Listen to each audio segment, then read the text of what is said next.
आप सभी का स्वागत है आपके अपने चैनल क्वांट एक्सप्लेनर पर, जहाँ पे हम इस समय अपने इस सीरीज अरिथमेनिया को नए एपिसोड नए पार्ट के साथ शुरू कर रहे हैं। इस सीरीज में हम कसम खाए हैं कि 1000+ अरिथमेटिक क्वेश्चंस को हम सॉल्व करेंगे, जिसमें से कुछ वीडियोस डल चुके हैं, कई डलने बाकी हैं। तो चलिए कंटिन्यू करते हैं सीरीज को और अपने क्वेश्चंस के प्रैक्टिस सेट्स को। तो पहला क्वेश्चन आपके सामने आपकी स्क्रीन पे ये रहा।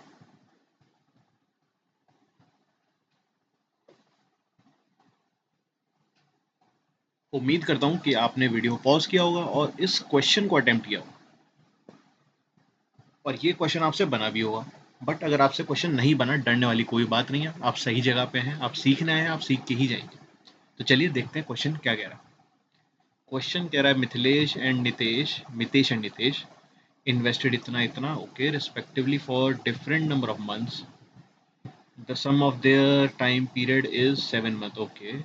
If out of the profit of इतना मितेश शेयर इतना, ओके। तो मुझे दिख रहा है कि देखिए मितेश और नितेश ये दो लोग हैं। अब इन्होंने पैसा जो इन्वेस्टमेंट किया है, पैसे लगाए हैं, वो किस रेशियो में लगाए हैं, क्योंकि अपने को रेशियो से मतलब। तो ये दो zero cancel out, 12 times 3, 12 times 2। तो मितेश ने 2 और इसने 3 के रेशियो में पैसा लगाया।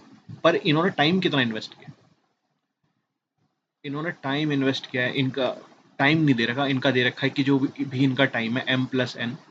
सपोज ये टाइम है मिथिलेश का, मितेश का, और ये नितेश का टाइम है। इनका जो सम होगा वो 7 होगा। अच्छा, हमें निकालना है मितेश ने कितना इन्वेस्ट किया, तो हम उसका एक्स ले लेते हैं, क्योंकि इसने एक्स टाइम तक के लिए इन्वेस्ट किया, इसने 7 - X टाइम के लिए इन्वेस्ट किया। ठीक। अब प्रॉफिट कितना है 17,000 का, जिसमें से 8,000 मितेश का है। अगेन मुझे प्रॉफिट की वैल्यू नहीं चाहिए, मुझे चाहिए रेशियो। तो 30 से 30 गए। 17 अगर टोटल है, 17 अगर टोटल है, जिसमें से 8 मिला है मितेश को, तो नितेश के पास कितना होगा, नितेश के पास 7 पार्ट होगा। 7, 17, 8, 9 पार्ट होगा। नितेश के पास 9 पार्ट होगा और 8 पार्ट होगा मितेश के पास। बस अपने को अब ये सॉल्व करना है। 2 टाइम्स 4, 3 टाइम्स 3। अब इसको सॉल्व करो या जो मर्जी करो। क्या हो गया, 3x equal to 7 4 28 minus 4x। तो इसको सॉल्व करोगे 7x इक्वल टू 28 और आपको मिल गया x की वैल्यू 4। तो x 4 है। x था क्या, x था m, यानी मितेश ने कितना टाइम लगाया। और क्वेश्चन में यही बोला कि for how many months Mitesh has invested. तो मितेश ने 7 महीनों के लिए और 4 मंथ्स के लिए, 4 महीनों के लिए इन्वेस्ट किया हो। अगेन यहाँ पे क्या कैच करने वाली बात थी कि अगर आपको सम दिया हुआ, तो जो मेरे को निकालना है, मैं उस चीज को वेरिएबल मान लेता हूँ। अगर मैं 7 - X यहाँ लेता, तो अगेन x निकालने के बाद फिर 7 से माइनस करना होता, एक आध स्टेप शायद बढ़ जाता, या फिर हाँ एक आध स्टेप बढ़ जाता, खाली आपको लास्ट में माइनस करना होता, क्योंकि उस केस में आपको 3 आंसर मिलता और आप फ्लो में गलती से अगर 3, क्योंकि पहला ही ऑप्शन 3 है, और 3 लगा देते, तो there is a good chance कि आपको इतना सब कुछ करने के बाद भी गलत हो जाए। बट अगर आपने उसी को अपना वेरिएबल मान लिया, तो आपको आंसर मिल जाएगा बड़े आसानी से। तो यहाँ पे हमने ये चीज सीखी कि वेरिएबल किसको मान, जो निकालना उसी को वेरिएबल मान लो। ओके, उम्मीद करता हूँ ये समझ आया होगा। इसमें ज़्यादा कुछ नहीं था, ये पार्टनरशिप का क्वेश्चन था, जिसमें हमने जो हमें अमाउंट दे रखा है, जो हमें अमाउंट दिया है 2400 और 3600, हमने सीधा उनका रेशियो ले लिया 2:3 का। 2:3 का बाद में उनका मंथ्स का टाइम दिया है, सम दिया है, 7 मंथ टोटल उनका है। तो हमने माना कि अगर मितेश एक्स मंथ के लिए इन्वेस्ट किया है, तो ये 7 - X मंथ के लिए किया है। और उनका टोटल प्रॉफिट दे रखा है 17,000, जिसमें से मितेश 8,000 का प्रॉफिट रखता है। अगर मितेश 8,000 रखता है, तो 9,000 नितेश का होगा, पर बाद में जीरो से जीरो तो कैंसिल होना ही है, तो अपन ने सीधा रेशियो से गेम खेला है। उसके बाद जो भी हमारा, अगर इसको इक्वेशन मानना चाहते हो तो मान लो। एक छोटी सी इक्वेशन सॉल्व की जो कि बड़ी प्यारी सी थी, और हमें उसका आंसर मिल गया एक्स, और एक्स ही तो हमने वेरिएबल माना था और वही हमारा आंसर है। उम्मीद करता हूँ आप सभी को समझ आया होगा।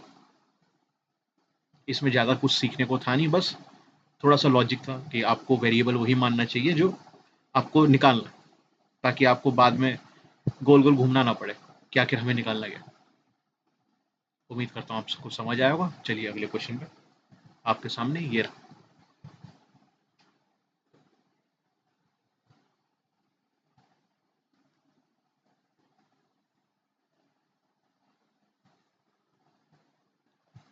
उम्मीद करता हूँ आपने इस वीडियो को पॉज किया होगा और इस क्वेश्चन को अटेम्प्ट किया होगा, और ये क्वेश्चन आपसे बना भी होगा। बट अगर आपसे क्वेश्चन नहीं बना, कोई बात नहीं, डरने वाली कोई बात नहीं। अब यहाँ सीखना है, आप सीख के ही जाएंगे। तो चलिए देखते हैं। सम ऑफ प्रेजेंट एज प्रकाश पंकज की 76 है, ओके। और सम ऑफ प्रेजेंट एज प्रकाश सुरेश का 64 है, ओके। Average, okay. इस टाइप के क्वेश्चन आपके क्लरिकल लेवल के होते हैं टेक्निकली, बट देख लेते हैं कि क्या कह रहा है। ये कह रहा है प्रकाश को मैं पी आर लिख लूंगा, पी आर फॉर प्रकाश, पंकज के लिए पी ए, और सुरेश के लिए एस। तो प्रकाश और पंकज का सम कितना है? 76 है। ठीक है जी, बहुत ही बढ़िया। और सम ऑफ प्रकाश और सुरेश है 64, बहुत ही अच्छी बात।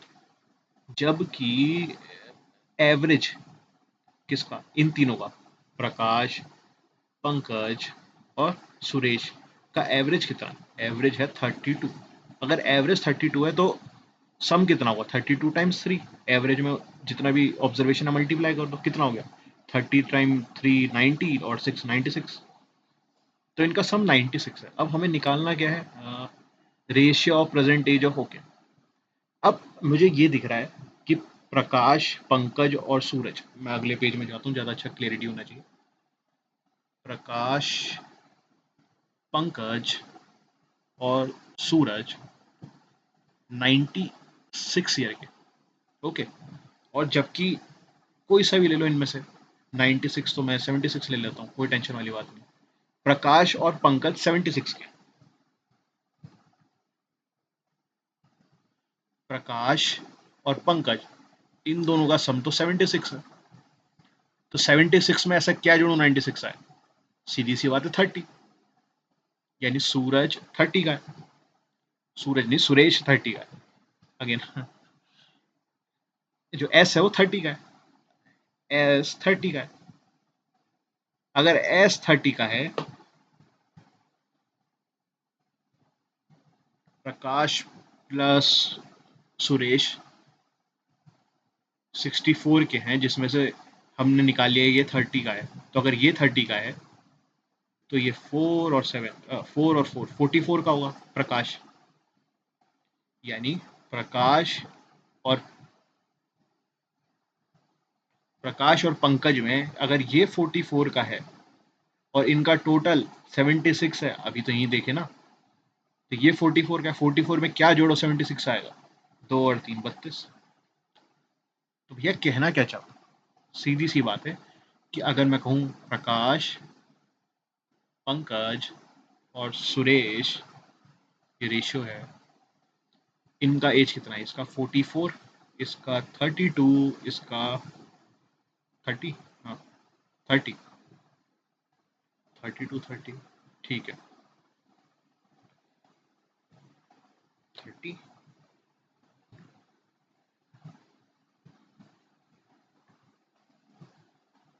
पंकज प्रकाश सूरज, ओके, पंकज प्रकाश सूरज,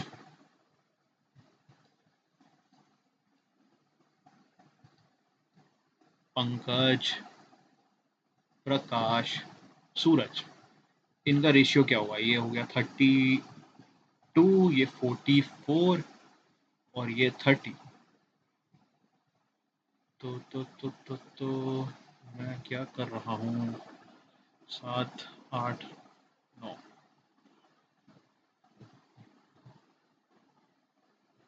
ये 20 होगा ना? क्योंकि ये ऑप्शन मैच नहीं कर रहा है। ये 20 होगा, अगर ये 20 होगा तो यहाँ पे सब कुछ बदल जाएगा, यहाँ पे भी सब कुछ बदल जाएगा, यहाँ पे भी सब कुछ बदल जाएगा। गलती हो गई दोस्त, माफ़ करना। अगर ये 76 का है तो 76 माइनस करोगे 96 में से तो 20 आएगा, यानी अगर एस 20 का है तो ये कितने का होगा, ये 44 का होगा। अगेन अगर ये 44 का है, ये 44 का है, हाँ मैं 30 में 44 कैसे लाया, कैलकुलेशन मिस्टेक। आज मेरा दिमाग सही जगह पे नहीं है, कोई बात नहीं। अगर ये 44 में 2 और 4 और 3 32, ओके। तो पी ए यानी प्रकाश नहीं पंकज 32 का, प्रकाश का 44 और एस का 20, ओके। 4 से कैंसिल हो रहे हैं, हाँ 5 टाइम्स, 4 से 11 टाइम्स और 4 से 8 टाइम्स। तो 8, 11 और 5 के रेशियो में इनका प्रेजेंटेज आएगा, और यही क्वेश्चन में बोला गया। 8, 11, 5, 8, 11, 5, यस हमारे पास ऑप्शन है। अगेन मैं थोड़ा सा गलती हुआ था तो उसको सुधारता हूँ, इसको फिर से क्लियर करता हूँ।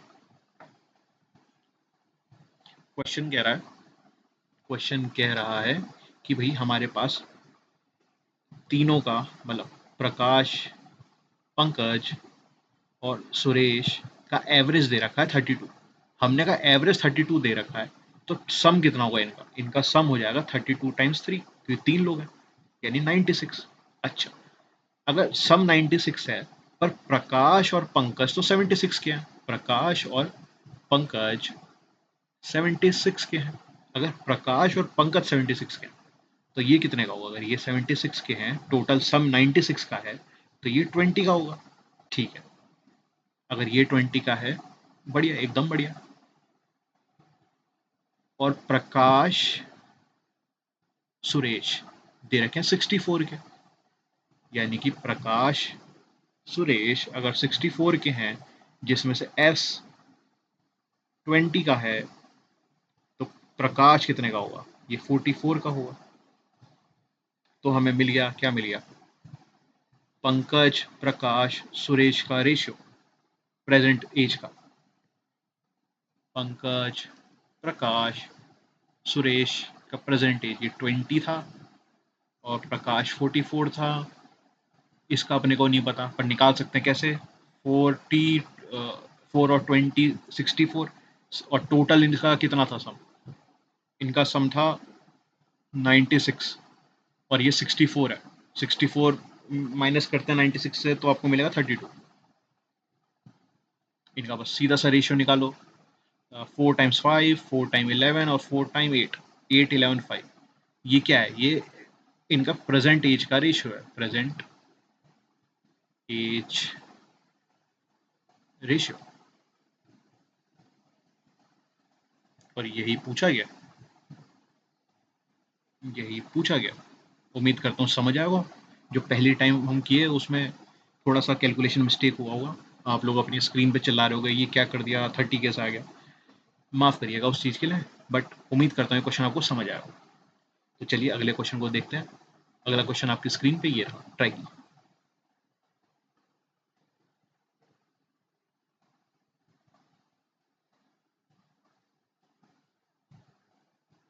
उम्मीद करता हूँ आपने वीडियो पॉज किया होगा और इस क्वेश्चन को अटेम्प्ट किया होगा, और ये क्वेश्चन आपसे बना भी होगा। बट अगर आपसे क्वेश्चन नहीं बना, डरने वाली कोई बात नहीं, आप यहाँ सीखना है, चलिए सीखते हैं। तो क्वेश्चन कह रहा है लेंथ ट्रेन की x-10 मीटर है और ये रन कर रहा है 64 किलोमीटर पर आवर में, और क्रॉस किया है इसने इतना मीटर लॉन्ग ब्रिज 18 सेकंड में। हमें x की वैल्यू चाहिए। अगेन यहाँ पे सब मीटर मीटर और सेकंड में चल रहा है, तो ये किलोमीटर पर आवर में क्यों है, इसको कन्वर्ट करते हैं किलोमीटर पर आवर को मीटर पर सेकंड में। जब भी आप पे किलोमीटर पर आवर दिया हो, इसे मीटर पर सेकंड में कन्वर्ट करना, तो आप किससे कर दो, आप मल्टीप्लाई कर दो 5/18 से। ओके, उम्मीद करता हूँ ये आपको पता होगा। तो हमने 18 सेकंड में क्रॉस किया, अगर हमने 18 सेकंड में इस स्पीड से क्रॉस किया है प्लेटफॉर्म को, तो हमने कितना डिस्टेंस ट्रेवल किया होगा? हमने डिस्टेंस ट्रेवल किया होगा x माइनस 10, जो कि ट्रेन का खुद का डिस्टेंस है, इसमें x प्लस 30 जो प्लेटफॉर्म का टोटल डिस्टेंस है। बट हमारे फॉर्मूले के हिसाब से जो कि होता है स्पीड इंटू टाइम, तो स्पीड था 64 और टाइम था 18। बट ये तो किलोमीटर पर आवर में, तो इसको 5/18 से और मल्टीप्लाई करना पड़ेगा। अब ये पूरा मीटर पर सेकंड में और ये दोनों मीटर्स में, दोनों मीटर्स में है। तो ये इक्वेशन से बैलेंस्ड इक्वेशन है। 18 से 18 कैंसिल हुआ, 64 टाइम्स 5 होता है 320, और x और x 2x प्लस 20 की वैल्यू हो गई 320।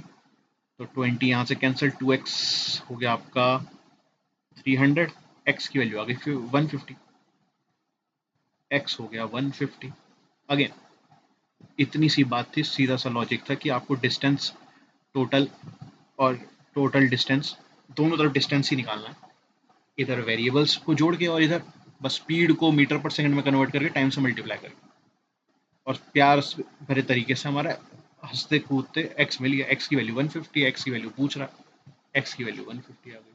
अगेन कुछ भी इसमें ज़्यादा कुछ वो नहीं किया हमने मेहनत, बस यहाँ पे रिवीजन जिसके लिए सीरीज है, और वेरिएबल के नाम पे ऐसे वेरिएबल जिन बड़े प्यार से आप निकाल सकते हैं। उम्मीद करता हूँ ये क्वेश्चन आपको समझ आया होगा। चलिए अगला क्वेश्चन देखते हैं। अगला क्वेश्चन आपकी स्क्रीन पे ये रहा।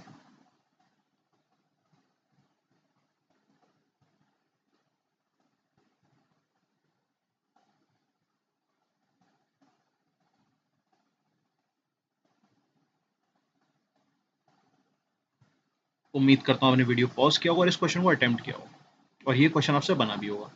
बट अगर आपसे क्वेश्चन नहीं भी बना, कोई डरने वाली बात नहीं है, क्योंकि आप यहाँ सीखना है। चलिए सीखते हैं।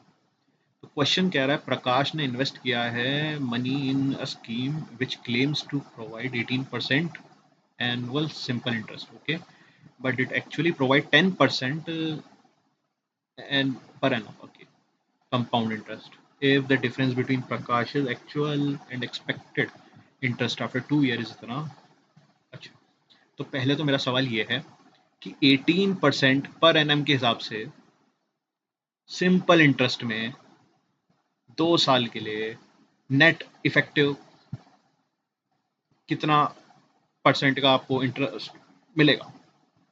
आपको मिलेगा 18 टाइम्स टू 36% 2 साल के लिए। यानी आप 18 पहले साल, फिर 18 2 साल में लगाओ, उसको आप सीधा 36% के हिसाब से भी लगाओ, मतलब एक साल में ही लगा दो, तो दोनों का रेट, मतलब जो सिंपल इंटरेस्ट है वो सेम मिलेगा इफेक्टिवली, जो भी आपका प्रिंसिपल होगा। बट 10% पर एनम अगर मैंने कंपाउंड इंटरेस्ट पे लगाया 2 साल के लिए, तो मुझे कितना मिलेगा इफेक्टिव? मुझे वो इफेक्टिव 21% के हिसाब से मिलेगा। 10 का 21 होता है। कैसे? अरे भाई, 10 की चीज 11 में, 10 की चीज 11 में, यानी 100 की चीज 121 में। ये प्रिंसिपल था, ये अमाउंट मिला। इंटरेस्ट कितने का मिला? 21 का 100 पे। 21 का 100 पे मतलब इंटू 100 इंटू 100, 21%। तो ये चीज बेसिक थी, ये हमने जान ली कि 18% के हिसाब से सिंपल इंटरेस्ट 2 साल का 36, 10% का कंपाउंड इंटरेस्ट 2 साल का 21%। अब उसने बोला है the difference between Prakash actual and expected. Actual क्या था? जो जो जो जो जो इन्वेस्टेड प्रोवाइड 18% एक्चुअली, ओके। तो उसने उस जो क्लेम था स्कीम का, वो था कि 18% पर ईयर के हिसाब से आपको मिलेगा। बट उसे दिया गया, एक्चुअली प्रोवाइड क्या किया गया? 10% पर एनएम के हिसाब से। और 2 साल में डिफरेंस कितना? 2100 रुपये, यानी कि 36% जो भी उसका प्रिंसिपल था माइनस 21% जो भी उसका प्रिंसिपल था। ये था जो कि उसको क्लेम किया गया कि आपको दिया जाएगा। ये है क्या जो उसको मिला? एक्चुअल। और इन दोनों के बीच का जो डिफरेंस है वो है 2100। ये है डिफरेंस। तो अगेन 36, ये 36 जैसा क्यों नहीं दिख रहा?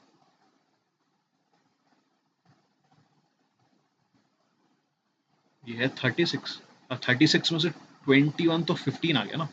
15% ऑफ प्रिंसिपल कितना हो गया? 2100। तो 100% ऑफ प्रिंसिपल क्या हुआ? 100%, ये 15 टाइम्स 1, 15 टाइम्स 14, 210 और 0 140। तो 100% कितना हुआ?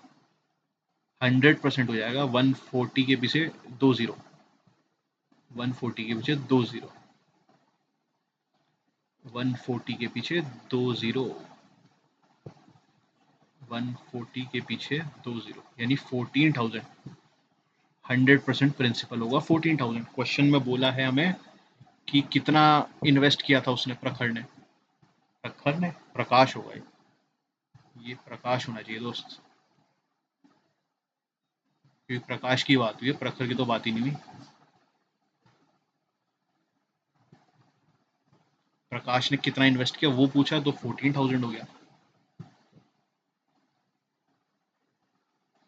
अगेन इसको फिर से समझते हैं।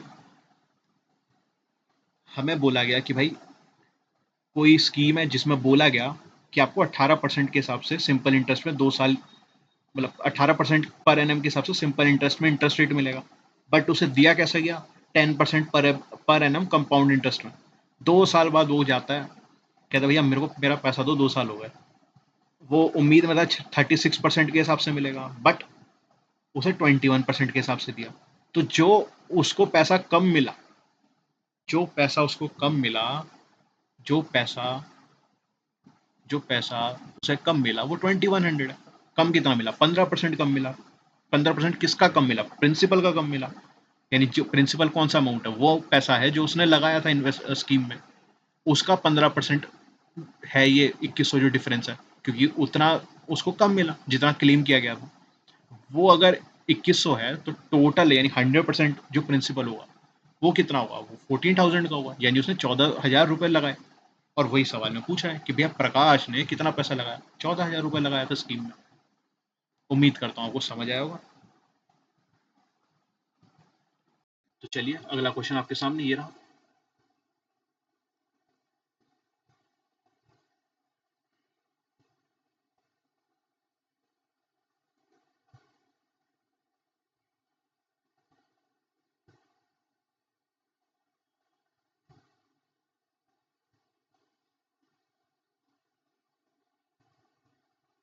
उम्मीद करता हूँ आपने वीडियो पॉज किया होगा और इस क्वेश्चन को अटेम्प्ट किया होगा, और ये क्वेश्चन आपसे बना भी होगा। बट अगर आपसे क्वेश्चन नहीं भी बना, कोई डरने वाली बात नहीं, आप यहाँ सीखना है, चलिए सीखते हैं। तो क्वेश्चन कहता है, in a family 3 sons were born after every 3 years on on after the other। अच्छा, one after the other, one after the other. अंग्रेजी भी सीख लो भाई, एरर डिटेक्शन, ये वन है। If the ratio of present ages of father and the eldest son is इतना, okay, find the average of present age of 3 son। Okay okay, तो ये बोला गया है कि भैया एक परिवार में 3 लड़के हैं, 3 सन हैं, ठीक है। अब उन तीनों का ये है हिसाब कि 3-3 साल का अंतर है। ये इससे 3 साल बड़ा, ये इससे 3 साल बड़ा। मतलब ये जब पैदा हुआ सबसे छोटे वाला, तो ये 3 साल का था, ये 6 साल का था। ऐसे समझ लो। अब बोला गया है कि present age of 3 son is 18। Present age of 3 son का मतलब, अगर 3 नंबर आपको दिए हों, उनका बोला गया हो कि जो एवरेज नंबर है वो 18 है, तो आप कहोगे जो मिडल वैल्यू है वो 18 है।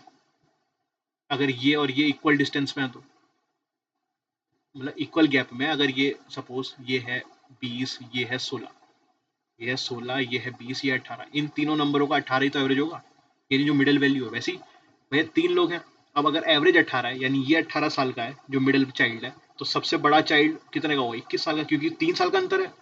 स्टार्टिंग में बोले हर 3 साल बाद एक नया बालक परिवार में जुड़ा है, और ये 15 ईयर्स का हुआ सबसे छोटा वाला। तब प्रेजेंट में, ये प्रेजेंट का बात चल रही है, ठीक है। और क्वेश्चन में और भी क्या बोला? The ratio of present age of father and the eldest son, यानी कि फादर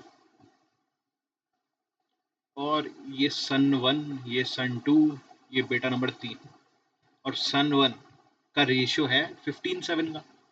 अब मुझे बताओ, जो सन 1 है यानी पहला बालक जो है, सबसे बड़ा बच्चा, वो कितने साल का, 21 साल का, यानी 7 की वैल्यू 21, 3 टाइम्स। तो 15 की वैल्यू भी तो 3 टाइम होनी चाहिए इसी रेशियो को मेंटेन करने के लिए, यानी कि पिताजी जो फादर है वो 45 ईयर्स के होंगे। अगर जो इनका सबसे बड़ा बालक बच्चा 21 का है, तो पिताजी 45 के होंगे, अगर 15:7 के रेशियो में एग्जिस्ट करती है उनकी प्रेजेंट एज तो। ठीक है जी, तो हमें फादर और तीनों बेटों की एज मिल गई। Then what will be the ratio of ages of father and the youngest son after 5 year. Okay, तो आफ्टर 5 ईयर यानी आज से 5 साल बाद, आज से 5 साल बाद पिताजी की एज क्या होगी, फादर की एज होगी 45 में क्या जोड़ोगे, 5, तो 50 साल। और जो यंगेस्ट सन है यानी सन 3, S3, जो तीसरा बालक है उनका, उसमें 5 जोड़ोगे तो क्या होगा, या 15 में 5 जोड़ा 20। तो इनका रेशियो क्या है, 5:2। इनका रेशियो क्या है, 5:2। तो यही पूछा गया, रेशियो ऑफ परसेंटेजेस 5:2, ये रहा ऑप्शन। अगेन यहाँ कोई इक्वेशन बनी है, मेरे को बता दो कोई इक्वेशन बनी है, नहीं। पर अपन ने क्या किया, अपन ने लॉजिक लगाया, अपन ने लॉजिक लगा के क्वेश्चन उड़ाया, कोई इक्वेशन नहीं बनी। तो उम्मीद करता हूँ आपको ये क्वेश्चन समझ आया होगा, नहीं आया तो एक आध बार हाथ मारो, क्योंकि ये लॉजिक वाले क्वेश्चन है। इनको जितना ज्यादा आप करोगे लॉजिकली, अब इक्वेशन बना बना के तो दुनिया करेगी कि इसकी एज है एक्स, इसकी x+3, इसकी x+6, पर आप लॉजिक से कितना कर सकते हो वो करिए। तो उम्मीद करता हूँ आपको ये समझ आया होगा। चलिए आगे अगले क्वेश्चन के लिए, आपके सामने अगला क्वेश्चन ये रहा।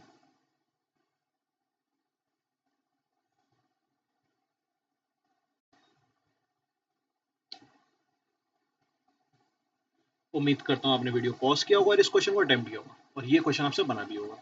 बट अगर क्वेश्चन नहीं भी बना, कोई डरने वाली बात नहीं, आप यहाँ सीखने के लिए हैं, चलिए सीखते हैं। तो क्वेश्चन कहता है कि भाई अपने पास 3 पाइप है A B C, और ये फिल करते हैं टैंक को 20, 30 और 40 मिनट में, ठीक है जी, रिस्पेक्टिवली, यानी कि A का 20, B का 30 और C का 40। अंग्रेजी भी सीख लो भाई थोड़ी सी। The tank is empty and all the 3 pipes are opened. All the 3 pipes are used to fill 3 different fluid. Okay, okay. A milk, B, ठीक ठीक ठीक। तो ये कह रहा भाई, ये थोड़ा सा अलग टाइप का क्वेश्चन है, तो ध्यान से देखना। A 20 मिनट में आपका टंकी भर देता है, B 30 मिनट में भर देता है, C 40 मिनट में भर देता है। बट कैच ये है कि A मिल्क भरता है भाई, कैसा मिल्क लिख रहा हूँ ये, केक के जैसा ही नहीं है। ए मिल्क भरता है, बी भरता है टी चाय, और सी भरता है पानी वाटर। ये पाइप ये भरता है। महंगा सवाल। तो इनका एलसीएम क्या होगा, एलसीएम होगा 20, 40, 30 का 120। तो 20 को 120 बनाने के लिए किससे मल्टीप्लाई करूंगा, 6 से। 30 को 120 बनाने के लिए 4 से। 40 को 120 बनाने के लिए 3 से। यानी ये 6, 4 और 3 ए बी और सी के एफिशिएंसी है, एफिशिएंसी है। ठीक है जी, एफिशिएंसी है। और 120 क्या है, टोटल कैपेसिटी किसकी, टंकी की, टैंक की। ठीक है। अब बोला क्या है, all the 3 pipe are use to fill 3 different food. ठीक है, what will be the amount of milk after 4 year from, after 4 minutes, not year. 4 year में तो भैया टंकी खत्म हो जाएगी। What will be the amount of milk after 4 minutes, after 4 minutes from the start, यानी स्टार्टिंग से 4 मिनट में कितना भर पाएगा वो। अरे यार इतना सा आसान सा क्वेश्चन। मिल्क कौन भर रहा है, ए। अब ए 6 यूनिट भरता है 1 मिनट में, ठीक है। तो 4 मिनट में कितना भरेगा, 6 इंटू 4 यूनिट, 6 इंटू 4 यानी 24 यूनिट, 24 यूनिट भर पाएगा वो। इतना सा सवाल था और कुछ नहीं है इसमें, तो मैं लॉजिक भी नहीं कहूंगा, क्योंकि ये बेसिक चीज है जो कोई भी, आप किसी भी फाउंडेशन में आप पढ़ सकते हो, कोई दिक्कत वाली बात नहीं है उसमें। बस यहाँ थोड़ा सा ये अलग अलग पाइप अलग अलग चीजें भर रहे हैं, चाय पानी और दूध, और कुछ नहीं है। और यहाँ पे अमाउंट ऑफ मिल्क पूछ लिया, यानी इनडायरेक्टली वो एक की बात कर रहा है। इतनी सी आपको बस डिकोड करना है और कुछ नहीं। उम्मीद करता हूँ ये क्वेश्चन समझ आया होगा। चलिए अगले क्वेश्चन पे। अगला क्वेश्चन आपके सामने ये रहा।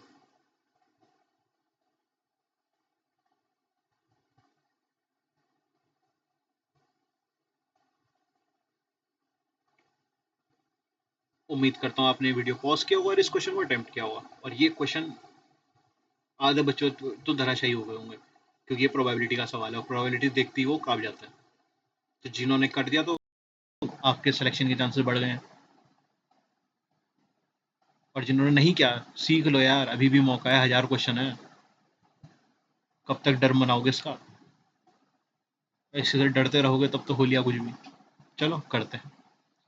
From a well shuffled deck, shuffled deck, shuffled यानी कि अच्छे से मिलाए गए हैं वो जितने भी कार्ड्स हैं, 52 कार्ड होते हैं एक डेक में, ठीक। 52 कार्डों को अच्छे से शफल किया गया, मतलब अच्छे से मिक्स किया गया, ताकि पता ही ना चले एक के बाद दूसरा कौन सा है। 4 cards have been chosen at random without replacement, यानी कि एक बार आपने कार्ड निकाला तो उसे वापस नहीं डाला अपने उसमें डेक में, एक बार निकाल दिया तो निकाल दिया, खत्म। What is the probability that all, okay okay, तो यहाँ पे चलो पहले कुछ कार्ड्स के बारे में सीख लें। तो अपने पास कार्ड कार्ड कार्ड कार्ड लिखना ही पड़ेगा। जो कार्ड्स होते हैं, प्लेइंग कार्ड्स की बात कर रहा हूँ मैं, ये 52 कार्ड्स होते हैं, जिसमें से आधे होते हैं ब्लैक, आधे होते हैं रेड।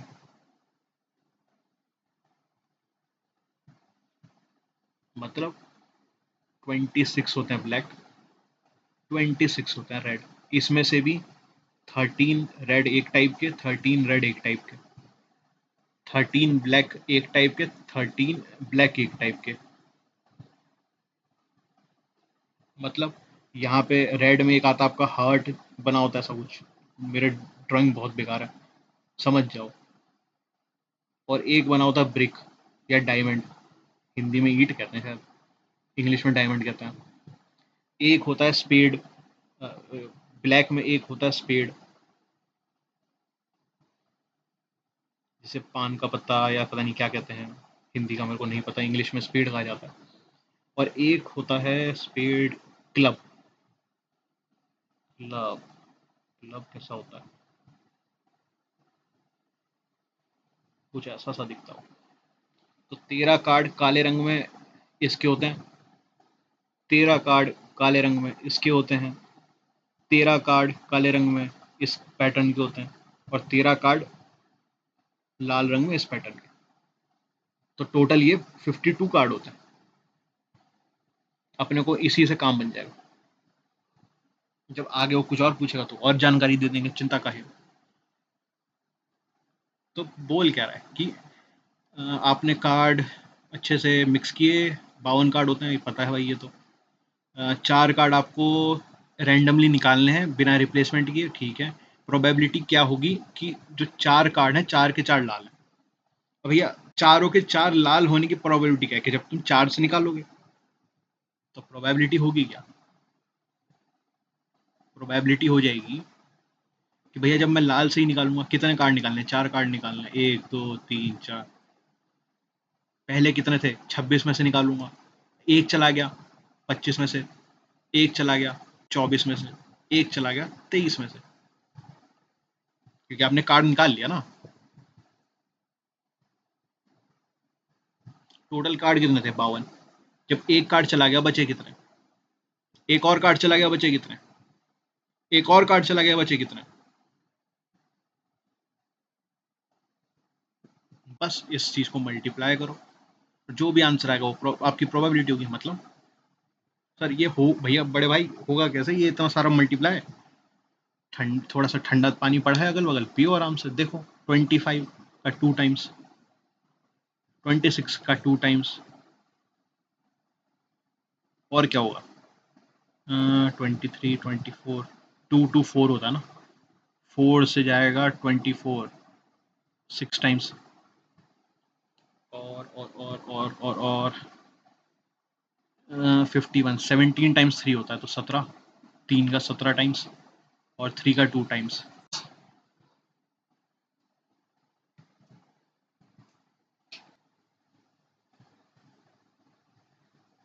बस इनको मल्टीप्लाई करना है, बचे क्या 2 इंटू 23, 2 इंटू 23 46 और 49 इंटू 17, 49 इंटू 74 75 850, 850 में 17 माइनस करो 33, 833 नीचे 833 आएगा, 46 ओवर 833, 46 ओवर 833 ये रहा। कुछ नहीं किया, क्या अपन ने यहाँ पे किया कि भैया 52 कार्ड होते हैं, बोली रखा हो तो परोस के दे रखा आपको थाली में, उसमें बोला कि अपने को 4 कार्ड निकालने हैं। किस रंग के निकालने हैं? 4 कार्ड विदाउट विदाउट, हाँ, कि चारों के चारों लाल हो। तो लाल कार्ड कितने होते हैं, रेड कार्ड कितने होते हैं 26। अब 26 में से कोई भी 4 रेड कलर के होने चाहिए बिना रिप्लेसमेंट के, यानी एक बार आपने कार्ड निकाल लिया तो आप वापस नहीं डाल सकते, वो बाहर ही रहेगा, अब आप उसको नहीं गिनोगे। तो प्रोबेबिलिटी कैसे बनेगी भाई, पहले 52 कार्ड थे, 52 कार्ड थे, अब 52 में से आपने कोई भी 26 ले, 26 लाल है, कुछ भी 26 में से कोई सा भी आ सकता है। अगर वो आ गया, पहला कार्ड आपका क्या हो गया, लाल, ये वाला कार्ड क्या हो गया, लाल। अब सेकंड केस में अब आप पे बचे कितने, 25 लाल, और टोटल कार्ड कितने 51। फिर थर्ड केस में आप पे 24 कार्ड बचे लाल और टोटल 50। फोर्थ केस में आप पे 23 कार्ड बचे, कौन से, रेड कलर के, और टोटल कार्ड 49। बस इन सबको सिंप्लीफाई किया, 46/833। अब आप सोच रहे होगे कि भाई 17 इंटू 49 मैंने ये क्या लिखा है, ये अजीब सी कौन सी भाषा में क्या लिखा है। मैंने कहा भाई 49 नहीं है तो क्या है बड़े भाई, 49 है 50 - 1। इससे होगा क्या, 17 टाइम 50 मैं लिख सकता हूँ 850, 17 टाइम्स 5 85, 50 का 0 850, और 17 टाइम्स 1 17। इन दोनों को माइनस करूंगा तो 49 ही तो देगा, वही मैंने किया। 50 गया 17 गया 50 में से 33, आगे 833। वही चीज़ मैंने यहाँ की है सीधे सीधे तेजी से, और मैंने 833 निकाल दिया कैलकुलेट करके, क्योंकि मुझे और कुछ कैंसिल होता दिख नहीं रहा। 23, 17 और 49, 49 होता 7 टाइम्स 7, 23 एक प्राइम नंबर है, 17 एक प्राइम नंबर है, कोई किसी को कैंसिल नहीं कर सकता, इसलिए मैंने इनको मल्टीप्लाई कर दिया। यही मेरी प्रोबेबिलिटी है। उम्मीद करता हूँ आपको समझ आएगा, यहाँ पे थोड़ा कैलकुलेशन के ऊपर भी हमने चर्चा किया, और इस क्वेश्चन में इतना ही था। कई बच्चे वहीं दरशाई हो लिए होंगे कि प्रोबेबिलिटी आगे करना ही नहीं है, छोड़ के आएंगे। सबसे आसान क्वेश्चन होता है प्रोबेबिलिटी का। तो उम्मीद करता हूँ आपको समझ आया होगा, आप उनसे एक थोड़ा सा एज ले लोगे आप इस टाइप के क्वेश्चंस में। चलिए आगे बढ़ते हैं, इस क्वेश्चन को देखिए।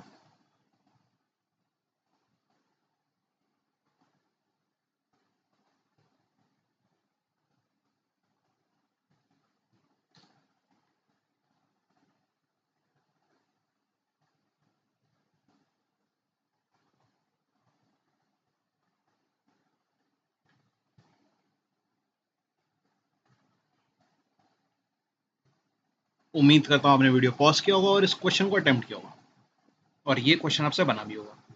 पर अगेन ये वो क्वेश्चन है मेंसुरेशन का, जिसमें कई बच्चों ने अपने हथियार टाल दिए होंगे, यार मेंसुरेशन अपने को करना ही नहीं। तो चलिए सीखते हैं, समझते हैं क्या है। अगर आपने अटेम्प्ट नहीं किया तो, अटेम्प्ट किया तो बहुत ही अच्छी बात है, उम्मीद करता हूँ आपने अच्छा भी किया होगा। A rectangular board is decorated by posting n square shaped colored paper. Okay. तो एक रेक्टेंगुलर बोर्ड है यार, एक तो ये मेरे से बनता नहीं है, पर तुम लोगों के लिए बनाना पड़ेगा। 0 डिग्री 0 0 0, ठीक है, ये भी ऐसा ले लेते हैं। 270 हो गया ना, यहाँ से 270, ठीक है। यहाँ से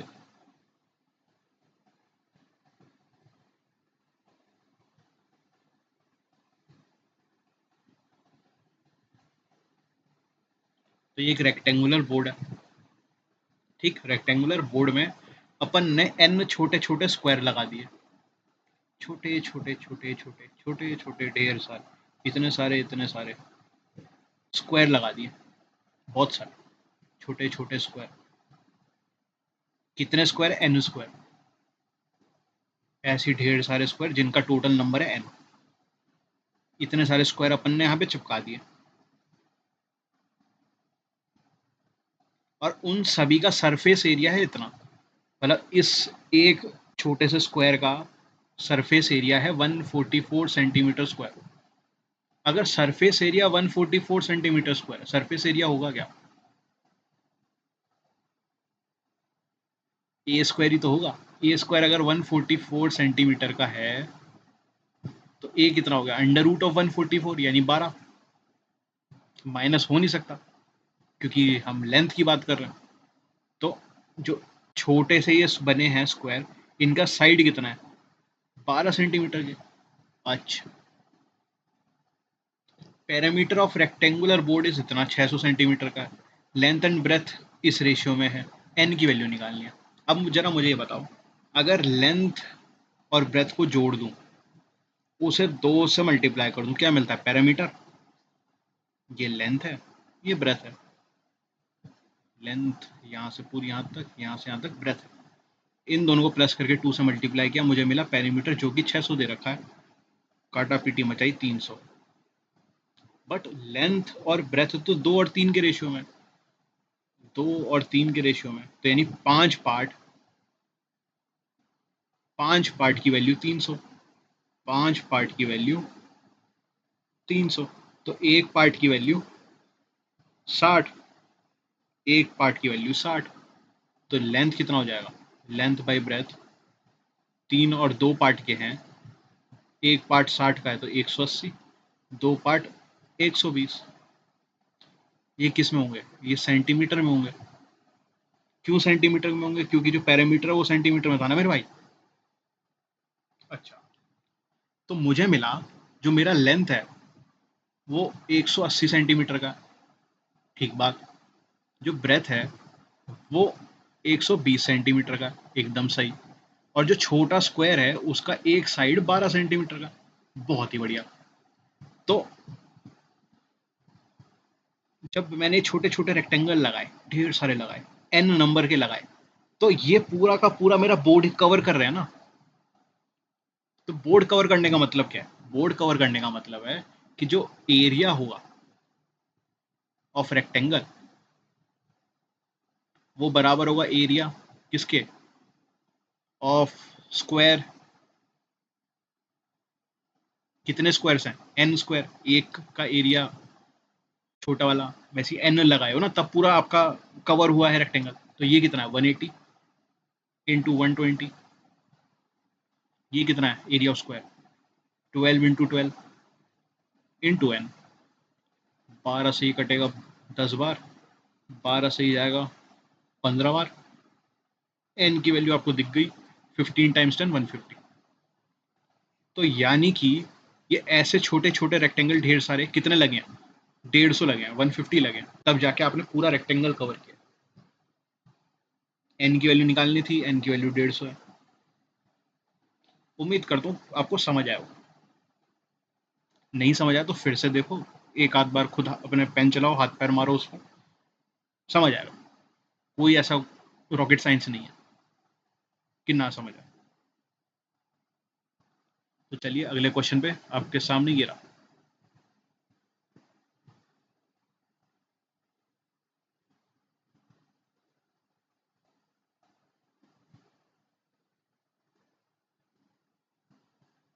उम्मीद करता हूँ आपने वीडियो पॉज किया होगा और इस क्वेश्चन को अटेम्प्ट किया होगा। और ये क्वेश्चन बहुत ही कम लोगों से बना होगा, सच बता रहा हूँ, बहुत ही कम लोगों से बना होगा, क्योंकि अच्छा क्वेश्चन है।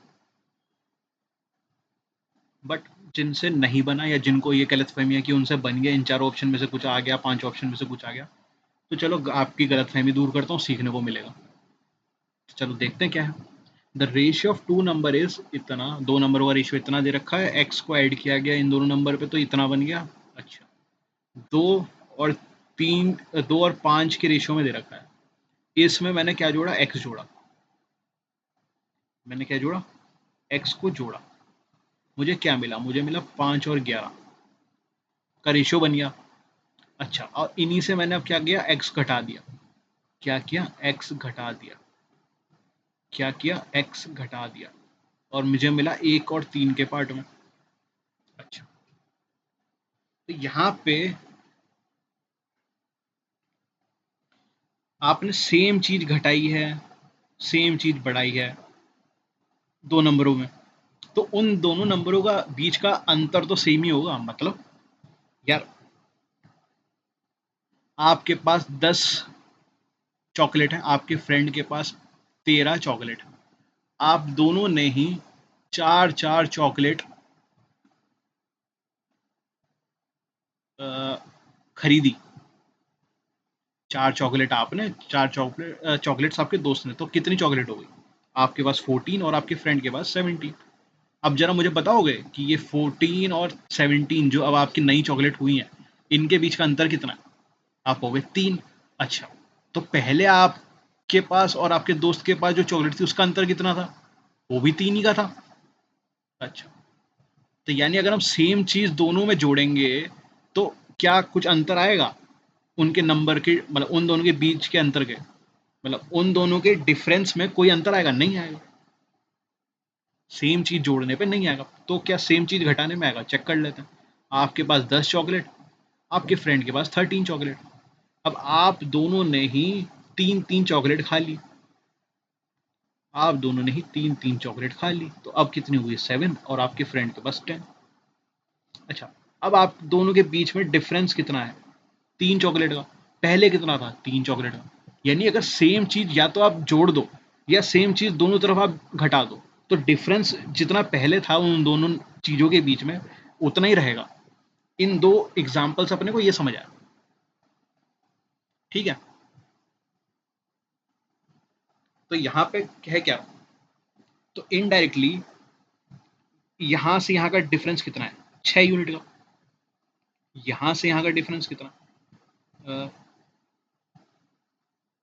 3 यूनिट का, यहाँ से यहाँ का डिफरेंस कितना है, 2 यूनिट का।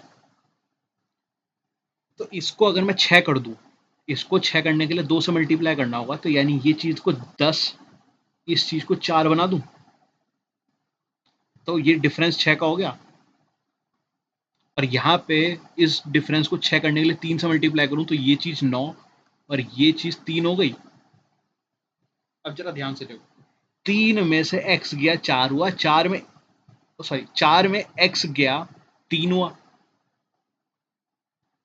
पॉइंटर कहाँ गया, 4 में एक x गया 3 हुआ, 10 में x गया 9 बना, 10 में x जुड़ा 11 बना, 4 में x जुड़ा 5 बना, तो मतलब x हो गया 1 यूनिट, x हो गया 1 यूनिट।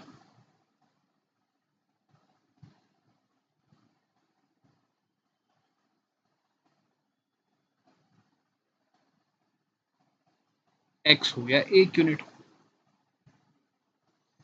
अब 10 में 1 यूनिट जुड़ा 11, 4 में 1 यूनिट जुड़ा 5, 10 में 1 यूनिट जुड़ा 11, 4 में 1 यूनिट जुड़ा 5, 4 में 1 यूनिट कम हुआ 3, 10 में 1 यूनिट कम हुआ 9। तो अब ये सब बैलेंस्ड है, जिनमें एक एक यूनिट का अंतर भी है। अब मुझे ये बताओ, अगर मैं एक यूनिट की जगह, क्योंकि ये यूनिट है तो ये भी यूनिट है, 3 unit, 9 unit, 4 unit, 10 unit, 11 unit, 5 unit, ये भी यूनिट है। तो अब मैं एक रखूं, दो रखूं, तीन रखूं, मतलब 1 यूनिट की वैल्यू एक रखूं या दो रखूं या तीन रखूं या चार रखूं या 50 रखूं या 600 रखूं या 700 रखूं या 750 रखूं या आधा रखूं, कुछ भी रखूं, इस पूरी चीज में कोई फर्क पड़ेगा, नहीं पड़ेगा। रख के देख लो, कुछ रखो, 1 यूनिट की जगह कुछ डाल लो, एक्स मतलब एक यूनिट को एक्स ही ले लो, चलो 9x 3x 4x 10x 11x 5x, अब x की वैल्यू 1 2 3 कुछ रख लो, इस स्ट्रक्चर पे कोई फर्क नहीं पड़ना। तो मतलब हम इस क्वेश्चन का आंसर दे ही नहीं सकते। वी कैन नॉट डिटरमाइन,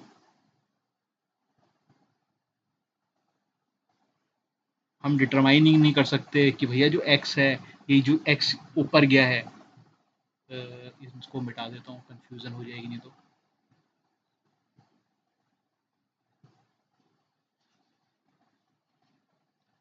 जो ये x है कि भैया कितना हमने जोड़ा कितना घटा, क्योंकि x ही तो वो 1 यूनिट, और हमने सब कुछ यूनिट या उस x की टर्म में लिख लिया है। अब वो x की वैल्यू कुछ भी हो सकती है, वो 70 भी हो सकती है, वो 60 भी हो सकती है, वो 30 भी हो सकती है, वो 50 भी हो सकती है, वो 1 2 3 4 कुछ भी हो सकती है।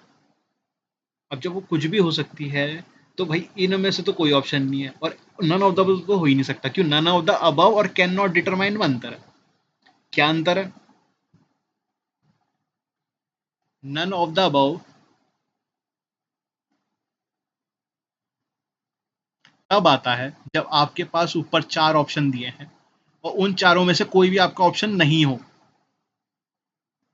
उन चारों में से कोई भी आपका ऑप्शन नहीं हो, तो अब आप कहते हो कि नन ऑफ द अबव जिंदाबाद।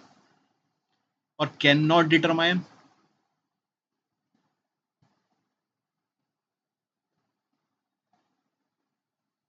कि भैया आपके 4 ऑप्शन दिए हैं, अब उसमें ये भी हो सकता है, ये भी हो सकता है, ये भी हो सकता है, ये भी हो सकता है, उसके अलावा भी कोई भी हो सकता है, जो ऑप्शन में नहीं दिया वो भी। तब आप कह सकते हो कि भाई हम तो पहचान ही नहीं सकते, हम डिटरमाइन ही नहीं कर सकते, हमारे में इतनी ताकत ही नहीं है, क्योंकि जो तुमने ऑप्शन दिया वो उनके अलावा भी इतने ऑप्शंस हैं कि हम एग्जाम खत्म हो जाएगा पर ये ऑप्शनों का सिलेक्शन खत्म नहीं होगा। तो हम डिटरमाइन नहीं कर सकते, ये हाथ जोड़ लेते हम। तो कैन नॉट डिटरमाइन उस समय आता है। तो यहाँ पे कायदे से कैन नॉट, छठा option, can not determine, C and D, ये ऑप्शन होगा। और जरा कमेंट सेक्शन में बताना कितनों ने यहाँ पे सी एंड डी लगाया था, मतलब अपना पूरे कॉन्फिडेंस के साथ कहा था कि कैन नॉट डिटरमाइन आएगा इसका आंसर। मैं लिख के दे रहा हूँ, कोई 60 70 लगा के बैठा होगा, या ज़्यादातर नन ऑफ द अबव लगा के बैठे होंगे। आधी जनता को ये नहीं पता होता कि नन ऑफ द अबव और सी एंड डी में क्या अंतर होता है, कैन नॉट डिटरमाइन में क्या अंतर होता है। अगला क्वेश्चन आपके स्क्रीन पे ये रहा।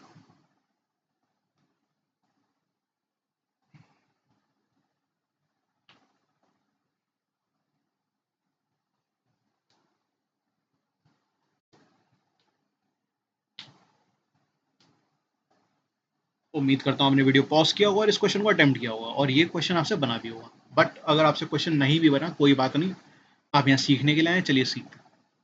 तो क्वेश्चन कहता है market price and cost price are in ratio इतना, market price and selling price of a watch are in ratio इतना।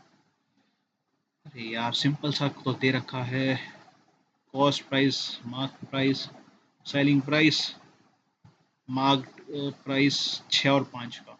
तो अगर ये 6 है, ये 5 है, और वहीं पे क्या दिया है, मार्क्ड और सेलिंग कितने का, 5 और 4 का, ये 5 है, हाँ तो ये 4 होगा, 6 5 30। तो ये अगर 30 हो गया, दोनों को मल्टीप्लाई करोगे, 5 5 25, 6 4 24, इस रेशो में होंगे ये तीनों। अब मुझे देख के बता सकते हो, कॉस्ट प्राइस अगर 25 का है, तुमने 24 में बेचा, तो क्या हुआ होगा? भैया मुझे लॉस हुआ, कितने का, एक का, 1 यूनिट का लॉस हुआ मुझे। अब वही 1 यूनिट का लॉस 12 रुपए का, 1 यूनिट का लॉस 12 रुपए का on selling a watch. Then what is the discount percentage? अरे यार डिस्काउंट कितना दिया, उसके लिए इतना मेहनत करने की जरूरत ही नहीं थी। तुमने डिस्काउंट कितना दिया, सेलिंग प्राइस से, सॉरी, मार्केट प्राइस से सेलिंग प्राइस कितने का है, -1 का, तुमने 1 का डिस्काउंट दिया, कितने पे, 5 पे, 1/5 कितना होता है, 20%, 20% का डिस्काउंट है, काम खत्म। क्वेश्चन पूरा पड़ा होता तो ये सब बनाने की जरूरत नहीं थी, खाली ये 5:4 से ही काम चल जाता अपना, खाली मैंने पढ़ा आगे। क्वेश्चन ने घुमाने की कोशिश की, घूम गए अपन कि उसने कहा कि भाई 5:6 का CP/MP है और 5:4 का MP/CP है, तो अपन निकाल दिया सब। बट बाद में क्वेश्चन ने इतना बड़ा हमारे साथ प्रैंक किया, उसने बोला कि डिस्काउंट परसेंटेज निकालना है मार्क प्राइस पे। डिस्काउंट परसेंटेज मार्क प्राइस पे ही निकलता है, पहली बात तो ये है। और वो खाली 5 से 4 पे निकल जाता, ये 5:4 वाले पे। अपने को इतना कुछ करना नहीं था, क्योंकि हमने एक एक यूनिट का डिस्काउंट दिया 5 यूनिट पे। एक यूनिट का 5 यूनिट पे कितना होता है? 20%। तो 20% इसका आंसर है। ये सबसे इजी क्वेश्चन था आज का। इजी क्वेश्चन, ऐसा क्वेश्चन जो क्लरिकल लेवल में बड़े प्यार से पूछ लेगा। और इस टाइप के क्वेश्चन तो शायद SSC CGL में भी पूछ ले, क्योंकि कुछ करना ही नहीं था, खाली गोल गोल घुमाना था उसने। जो घूम गया इसमें, एक यूनिट फलाना ढिमकाना, वो यहाँ से निकालने बैठ रहा है। 12 × 25 कितना? 612। और ये 3 नहीं, 12 15 300, ये कितना हो गया? 288, ये कितना हो गया? 12 3 4 360। फिर उसके बाद 360 में से 288 माइनस करके 360 में से डिवाइड कर रहा है। आंसर वही है ना। बट क्या ये वर्थ इट है? मतलब इतनी कैलकुलेशन करने बैठोगे? नहीं करने बैठोगे। कॉन्सेप्ट क्लियरिटी रखो, तुम्हें दिख जाएगा कि यार 5 से 4 हो रही है, एक का डिस्काउंट 5 पे, 20% खत्म। क्यों गोल गोल घूमता फिरूँ मैं? उम्मीद करता हूँ ये इजी क्वेश्चन था और समझ आया होगा। अगला क्वेश्चन आपकी स्क्रीन पे ये रहा।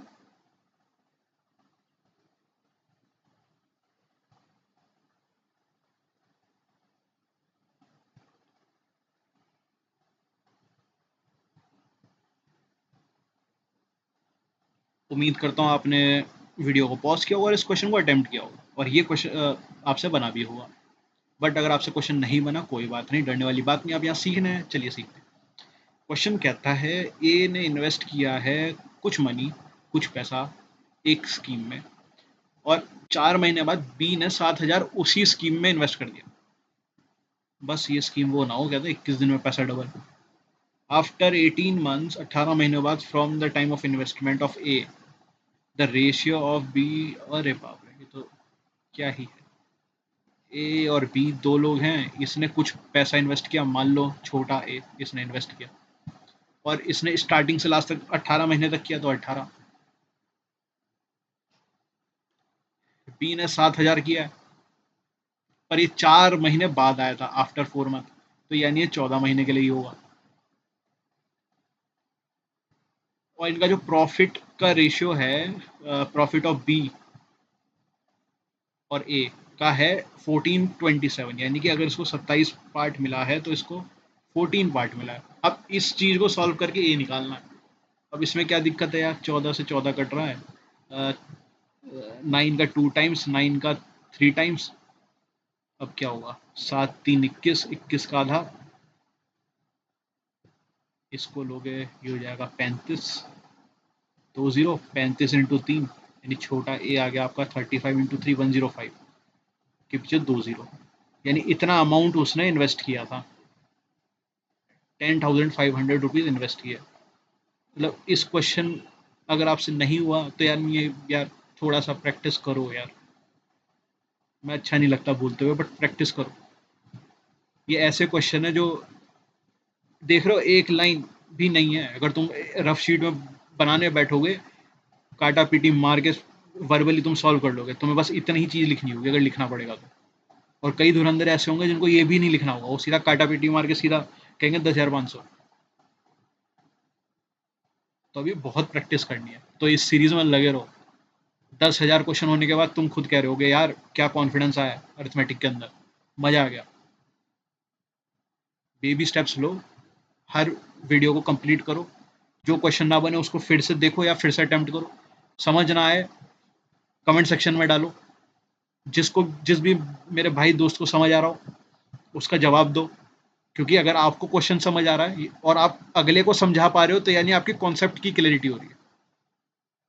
तो अपने कॉन्सेप्ट को और क्लियर करने के लिए अगर कोई क्वेश्चन डाल रहा है, तो उसको समझाने की कोशिश करो। अगर कोई जवाब नहीं देता, यार मैं देखूंगा। बट अगर आप इन टाइप के क्वेश्चन में फंस रहे हो, तो थोड़ी दिक्कत वाली बात है।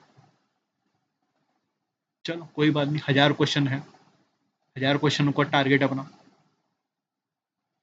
तो जब 1000 क्वेश्चन होंगे उसके बाद मैं उम्मीद करता हूँ कि सारे के सारे मेरे दोस्त एकदम कॉन्फिडेंस के साथ कोई भी अर्थमेटिक का क्वेश्चन होगा उड़ा दें। तो चलिए आगे देखते हैं। अगला क्वेश्चन आपकी स्क्रीन पे ये रहा।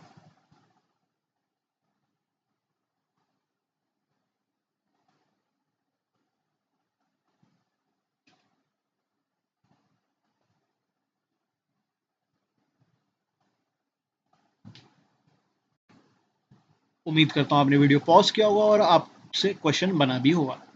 बट अगर आपसे क्वेश्चन नहीं बना डरने वाली कोई बात नहीं है, क्योंकि आप यहाँ सीख रहे हैं। चलिए सीखते हैं। क्वेश्चन कहता है circumference of a circle is इतना 105 centimetre is equal to perimeter of rectangle if the breadth and the okay okay okay okay. तो सरकमफ्रेंस एक रेक्टेंगल का पैरामीटर के बराबर है। तो सरकमफ्रेंस ही निकाल लेते हैं एक बार रेक्टेंगल का। ओ सॉरी, रेक्टेंगल का कह रहा हूँ, सर्कल का। सर्कल का सरकमफ्रेंस क्या होता है? 2 पाई आर, 2 × 22/7 पाई, और ये आर हो गया 105। 105 7 से कटता है, हाँ कटता है 15 बार। 15 का 2 30, 30 का 22 660। 660 सेंटीमीटर आपका क्या हो गया? पेरीमीटर। क्या हो गया? पेरीमीटर। अब पेरीमीटर क्या होता है? 2 × length plus breadth. 2 × length plus breadth. तो 15 3 330, तो 330 हो जाएगा L+B। बट हमें क्या दे रखा है? Breadth of rectangle 10 centimetre less than, तो L-B 10 दे रखा है। अब L-B 10 है, L+B 330 है, तो 330 में 10 जुड़ा 340, 340 का आधा किया 170, तो लेंथ हो गया 170। और अगर लेंथ 170 है, ब्रेथ कितनी हो जाएगी? ब्रेथ हो जाएगी 160। क्वेश्चन में बोला गया फाइंड द एरिया। एरिया क्या हुआ? 17 × 16। 17 × 16 होता है 272। दोनों के पीछे दो एक एक जीरो, तो 2 0, 27200। अगेन ये क्वेश्चन भी आधे पन्ने का, मतलब एक लाइन का क्वेश्चन नहीं है। अब 17 × 16 कैसे याद करें? याद करना पड़ेगा, क्योंकि ये कॉन्जिक्यूटिव मल्टीपल है। 16 × 17, 17 × 18, 18 × 19, 19 × 20, 20 × 21, 25 तक तो कॉन्जिक्यूटिव मल्टीपल आपको याद होनी चाहिए,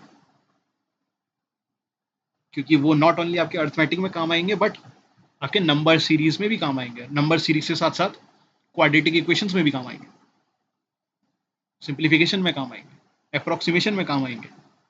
क्योंकि सीधा वहीं से क्वेश्चन आ जाते हैं कभी कभार कि 24 × 25 या फिर 22 × 23 कि कॉन्जिक्यूटिव मल्टीपल दे रखे हैं, आपको निकालना है क्या है वो आंसर। तो हर बार उनको निकालने थोड़ा ना बैठोगे, वो याद होना होगा। तो यहाँ पे याद करने वाली क्या चीज़ थी? यहाँ पे याद करने वाली चीज़ है 16 × 17, इसकी वैल्यू होती है 272।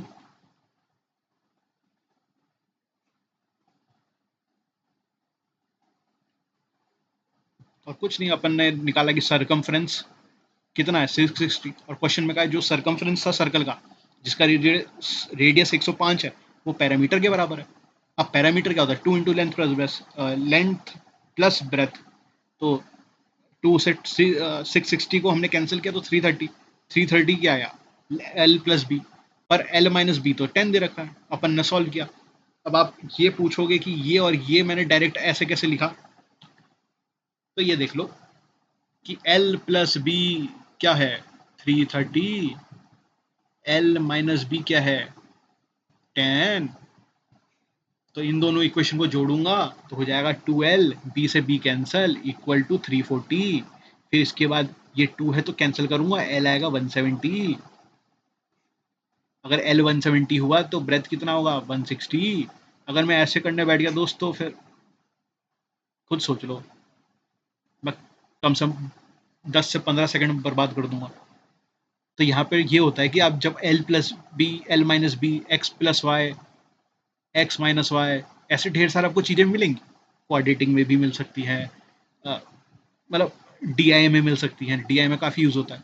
तो अपन को करना क्या है कि जो भी हमें दे रखा है, इसका यहाँ पे कुछ वैल्यू दी होगी, से A, इधर वैल्यू दी होगी B।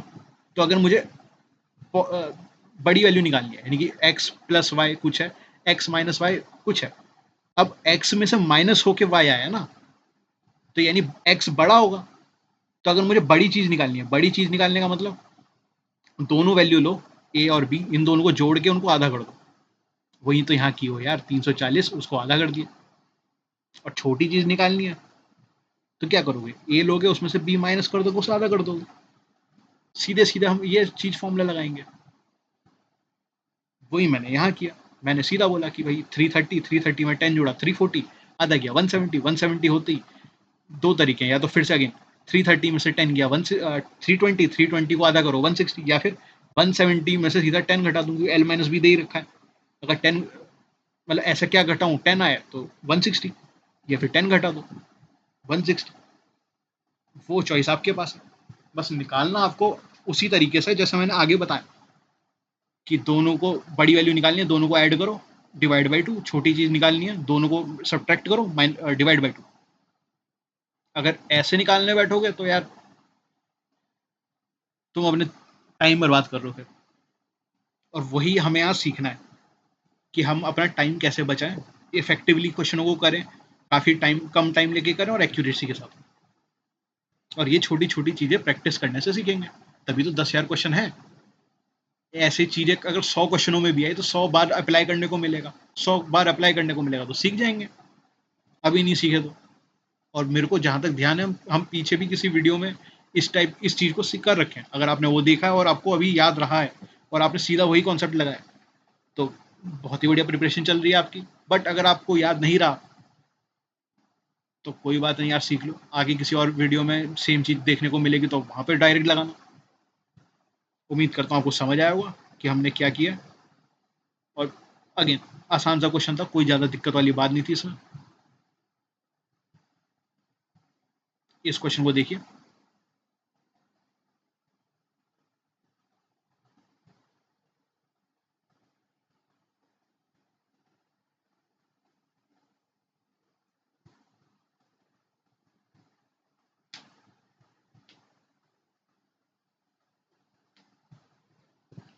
उम्मीद करता हूँ आपने क्वेश्चन अटेम्प्ट किया होगा और क्वेश्चन बना भी होगा। बट अगर आपसे क्वेश्चन नहीं भी बना कोई बात नहीं, आप यहाँ सीखने के लिए आए, चलिए सीखते।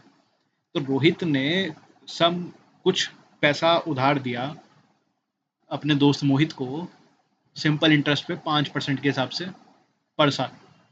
हर साल 5% के हिसाब से दिया, पर एनम का मतलब प्रति वर्ष होता है। If Mohit has to return his money with interest of इतना आफ्टर 4 साल, ओके 5% के हिसाब से 4 साल में कितना होगा, 5% के हिसाब से 4 साल में सिंपल इंटरेस्ट कितना होगा, 20% होगा। तो यानी कि अगर 100% पैसा था, वो 20% के बाद 120% होगा। बट वो जो 20% है वही 2700 है। अच्छा जी, तो 20% 2700 है तो 100% कितना होगा, 100% कितना होगा, 20% कितना है 2700। अब इसको भी 5 से मल्टीप्लाई करो, इसको भी 5 से मल्टीप्लाई करो, ये हो जाएगा 100%।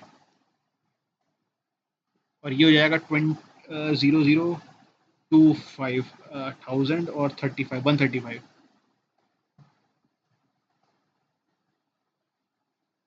तो इतना सा आंसर है। अगेन इसमें भी ज़्यादा कुछ कॉन्सेप्ट की बात ही नहीं थी, अपन ने सीधा बोला 20% का इंटरेस्ट होगा, 100 पे 20 का परसेंट 120। बट उसने क्या बोला कि भैया इतना इंटरेस्ट मिला है 4 साल बाद, 20% अगर 2,700 है, दो चीज़ें, या तो मैं 1% करके 100% निकाल लूँ, या मैं कहूँ सीधा 5 से मल्टीप्लाई कर दूँ तो 100% हो गया, तो इसको भी 5 से मल्टीप्लाई कर देता हूँ।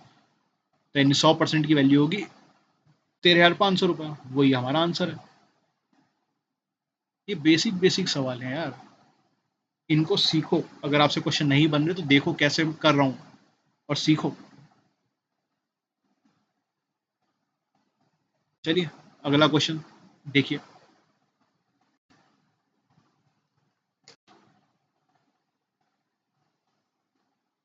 उम्मीद करता हूँ आपने वीडियो पॉज किया होगा और इस क्वेश्चन को अटेम्प्ट किया होगा और ये क्वेश्चन आपसे बना भी होगा। बट अगर आपसे क्वेश्चन नहीं बना कोई बात नहीं, आप यहाँ सीखने के लिए आए, चलिए सीखते हैं। The speed of man is इतना and covers at certain distance इतना, if cover same distance at bike इतना। ओके ओके ओके, ये क्वेश्चन आसान सा है। यहाँ पे हम कह रहे हैं कि भाई एक मैन है, उसकी स्पीड 8 किलोमीटर पर आ रहा है और वहीं पे वो बाइक लेके जाता है तो बाइक की स्पीड कितनी है? 45 kilometre per hour.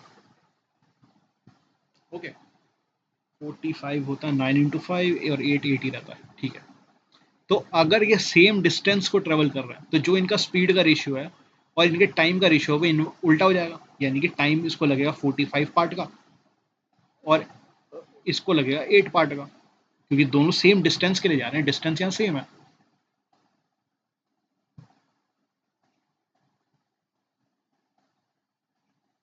Distance same है।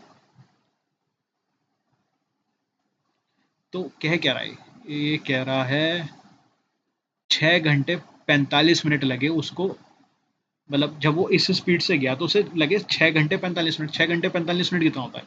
6 घंटे होता है 6 × 6 360, इसमें 45, यानी कि 6 5 40 405 मिनट लगे, यानी 45 की वैल्यू है 405। ये भी 9 से, ये भी 9 से 45 जोड़ूंगा 10, तो ये 9 टाइम्स हो गया। तो यानी इसको 9 से मल्टीप्लाई करूंगा 72, इतने मिनट लगेंगे मेरे को 45 की स्पीड से जाने में, उतना ही डिस्टेंस जितना 8 की स्पीड से इसको 405 मिनट लगे।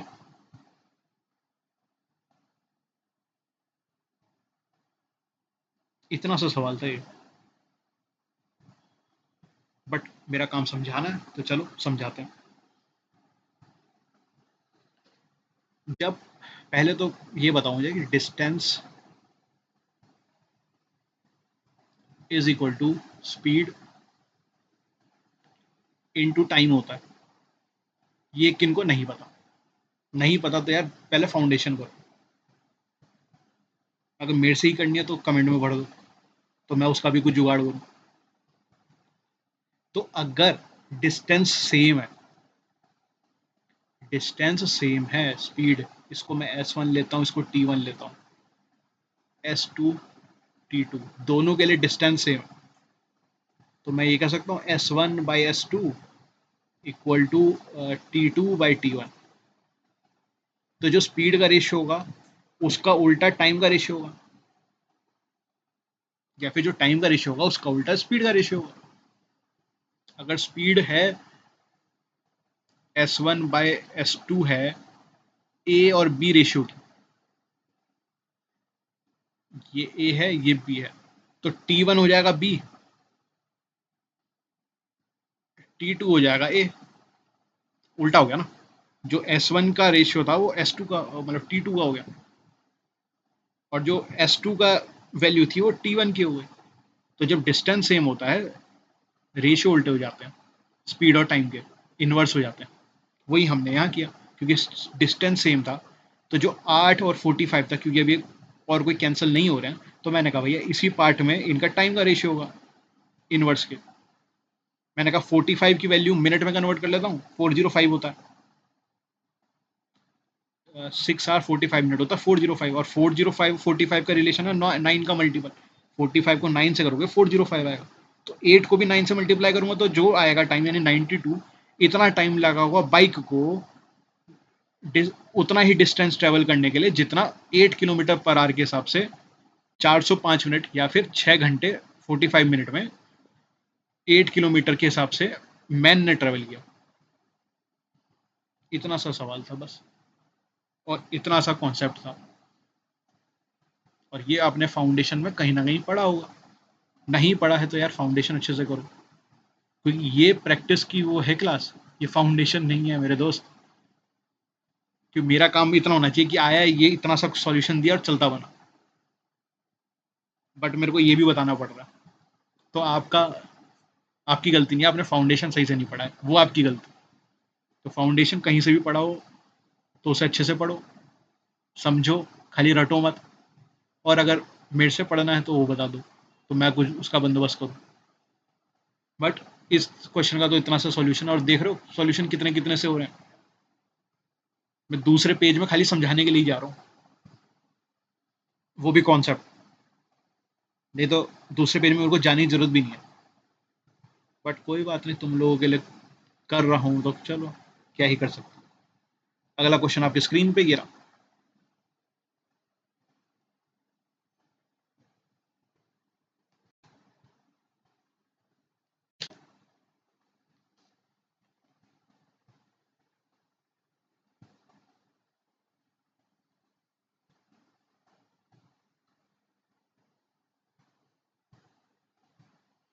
उम्मीद करता हूँ आपने वीडियो पॉज किया होगा और इस क्वेश्चन को अटेम्प्ट किया होगा और ये क्वेश्चन आपसे बना भी होगा। तो चलिए इस क्वेश्चन को देखते हैं। अगर आपसे नहीं भी बना कोई बात नहीं, आप यहाँ सीखने के लिए आए, चलिए सीखते हैं। 400 मैन मिल के काम करते हैं और उन लोगों के लिए 31 दिन का ही खाना है। ओके, आफ्टर 28 डेज इतना man leave, for how many days will the rest of the food last for the rest of the man. Okay, तो ये कह रहा है कि भाई एक इमेजिन करो कि 400 मैन काम करने के लिए आपने बुलाया और उनको इतना खाना दिया कि उनका 31 डेज का ही काम, मतलब 31 डेज तक के लिए वो सरवाइव कर सके।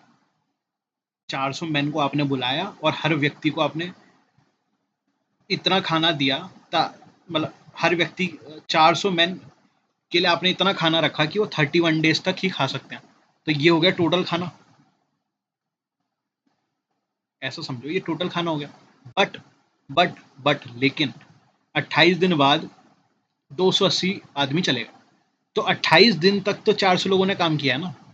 तो इसमें से मैं 400 मैन इंटू 28 डेज का तो हटा ही देता हूँ। तो 400 मैन से 400 मैन कॉमन, 31 और 28 में 3 आता है, इतना खाना बचा है। बट लोग कितने बचे हैं? लोग तो भैया बचे हैं 280, मतलब 280 तो चले गए, 400 में से 280 चले गए, कितने बचे? 120, यानी 120 मैन बचे हैं। अच्छा, इतना खाना बचा है, इतना खाना बचा है और इतने लोग बचे हैं, तो ये कितना टाइम चल पाएगा? खाना अपॉन लोग, एम से एम कैंसिल, 0 से 0 cancel, 4 times 3, 4 time 10, 3 times 3, total आया 10, यानी जो खाना बचा है वो 10 दिन तक चल पाएगा, 10 दिन तक बच चल पाएगा। अगेन इतना सा ही सॉल्यूशन, इक्वेशन लगाई नहीं, लॉजिक लगाया। इसे पिछले सवाल में भी लॉजिक लगाया, उससे पिछले सवाल में भी लॉजिक लगाया। बस लॉजिक लगाए, इक्वेशन बनाए नहीं है, फटाफट क्वेश्चन मारे हैं, जो कटा काटे, आंसर निकाले। यही तो कॉम्पिटेटिव एग्जाम है, जिस चीज़ की आप तैयारी कर रहे हैं। आपको इतना ही एफिशिएंट होना है कि बस आप यही चीज़ कर पाओ और आंसर निकाल लो। समझ आ रहा है? और कुछ नहीं। इस क्वेश्चन को 2-3 बार खुद से हाथ पैर मारो, समझ आएगा। चलिए अगला क्वेश्चन आपकी स्क्रीन पे ये रहा।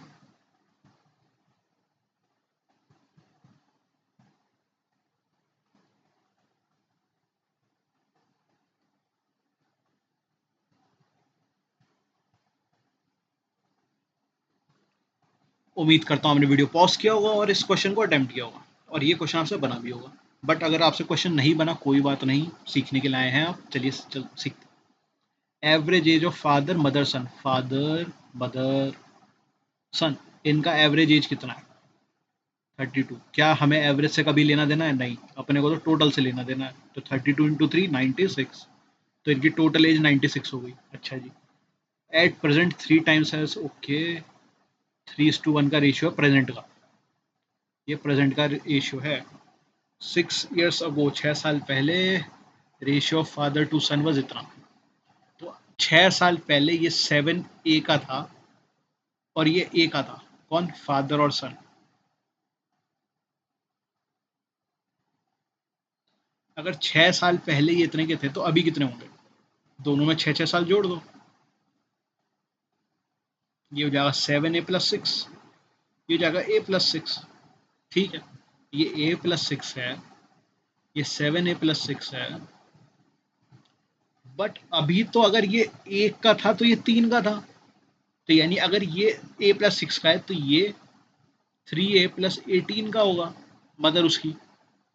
अच्छा, ये भी ठीक है, पर इन तीनों का उम्र, जो एज है, उस तीनों का सम तो 96 है। तो यानी कि 7A+3 10A, 10A+A 11A, 11A+18+20 30, is equal to 96 होगा, यानी कि 66 हो गया 11 है, और ए हो गया 6। ए के 6 होते ही सन की एज हो गई 12 साल।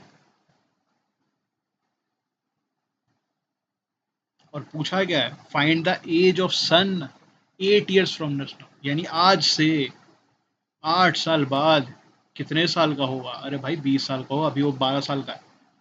12 से 20, 20 साल का है। अगर तुम 12 लगा के खाली छोड़ा है, उसमें 8 नहीं जोड़े, तो अपने नंबर खुद कटवा के आओ दोस्त। क्योंकि उसने सवाल पूछा है फाइंड द एज ऑफ सन, 12 टिक मार दिए, आंखें बंद करिए। आफ्टर 8 year कौन पड़ेगा भाई। तुम्हें तो मेन ये चीज पढ़नी चाहिए ना कि 8 साल बाद, तब 12 में 8 जोड़े 20। अगेन यहाँ पे कितनी इक्वेशन बनी है, इसको इक्वेशन कह रहे हो, इसको इक्वेशन कह रहे हो। अगर कह रहे हो तो यार क्या ही कहूँगा फिर। बट तुम इस सीरीज को अगर देख रहे हो तो मतलब प्रैक्टिस के लिए तो आए हो, तो क्या ही बोलूँ तुम्हें अभी। सीखो इस चीज को, जितने क्वेश्चन देखोगे उतना सीखोगे। ठीक है, अगला सवाल ये रहा।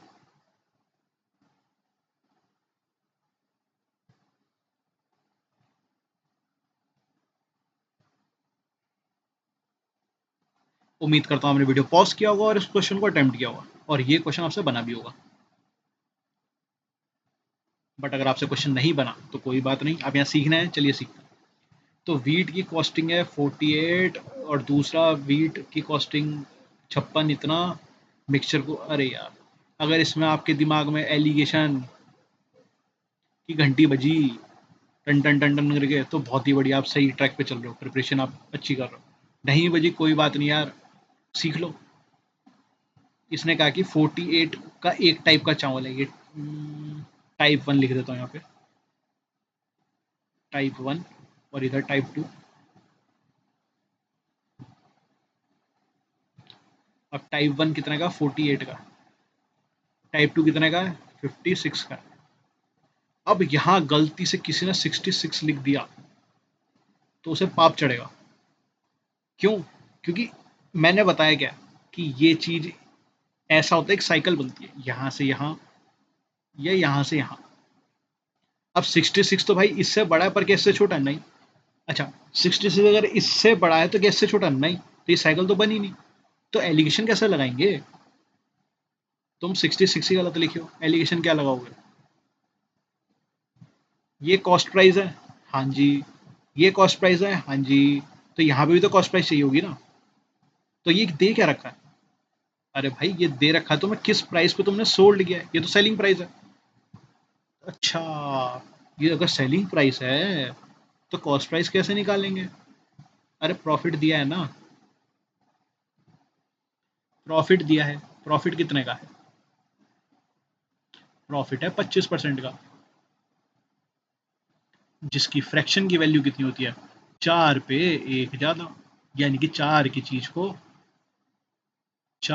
को 5 में दिया, या फिर 8 की चीज को 10 में दिया। अब 10 की वैल्यू अगर 6.6 है और 66 है, तो एक की वैल्यू होगी 6.6, यानी 6.6 से मल्टीप्लाई किया। तो यहाँ पे भी 6.6 से मल्टीप्लाई करो। 6 8 48, 48 को 11 से करोगे, 4 8 12, क्या होता है, 6 8 48, लास्ट में 8, 12, 480, 48, 8 4 12 5, 52.8। 52.8 की कॉस्ट प्राइस होगी, 52.8 की कॉस्ट प्राइस होगी। ये इससे बड़ा है, हाँ। ये इससे बड़ा है, हाँ। बन गई साइकिल, बन गई साइकिल, एलिगेशन लगा दें, हाँ। तो इस इन दोनों का अंतर कितना है? इन दोनों का अंतर है 0.2, जोड़ोगे 3 और 3, 3.2। इन दोनों का अंतर कितना है? इन दोनों का अंतर है 2 2 4, 4.8। और इन दोनों का रेशियो कितना होगा? ये पॉइंट से पॉइंट कैंसल, हाँ 48 32। 48 32, 4 से जाएगा 12, 4 से जाएगा 8, 4 से जाएगा 2, 4 से जाएगा 3। तो टाइप ए अगर आपने 2 पार्ट मिक्स किया है तो टाइप 2 आपने 3 पार्ट मिक्स किया है, तो 2:3 के रेशियो में आपने इन वैरायटी को ऐड किया है। 2:3 के रेशियो में आपने इन वैरायटी को ऐड किया है। ये है आंसर। इतना सब बात है। यहाँ आपने सीखा क्या, जब भी एलिगेशन दिखे कुछ भी मतलब डाल दो, देखो क्या बन रही है साइकिल पूरी, नहीं बन रही तो मतलब कुछ तो गलत कियो। क्या गलत कियो? सेलिंग प्राइस है यहाँ पे। सेलिंग प्राइस को कॉस्ट प्राइस कैसे कन्वर्ट करोगे? प्रॉफिट देखा, प्रॉफिट मतलब 25%, 4 की चीज 5 में, 4 की चीज 5 में मतलब 8 की चीज 10 में। 10 की वैल्यू अगर 66, एक की वैल्यू 6.6, एक की वैल्यू 6.6, 8 की वैल्यू 6.6 इंटू 8 यानी 52.8, यानी कि यहाँ पे जो कॉस्ट प्राइस है वो 52.8। बीच में बैठा के देखा, साइकिल बनी बनी, इससे ज़्यादा ये, इससे ज़्यादा ये, डिफरेंस निकालो। इन दोनों का डिफरेंस ये, इन दोनों का डिफरेंस ये। क्या ये और कट सकते हैं? हाँ कट सकते हैं। काटा पीटी मचाई, तब तक काटा पीटी मचाई जब तक और नहीं कट सकते। लास्ट की वैल्यू क्या मिली? ये 2 ये 3, तो यानी 2:3 के रेशियो में आपने मिक्स किया हो। काम खत्म। ये भी अच्छा क्वेश्चन है, ये भी आपको किसी ना किसी एग्जाम में जरूर मिल सकता है।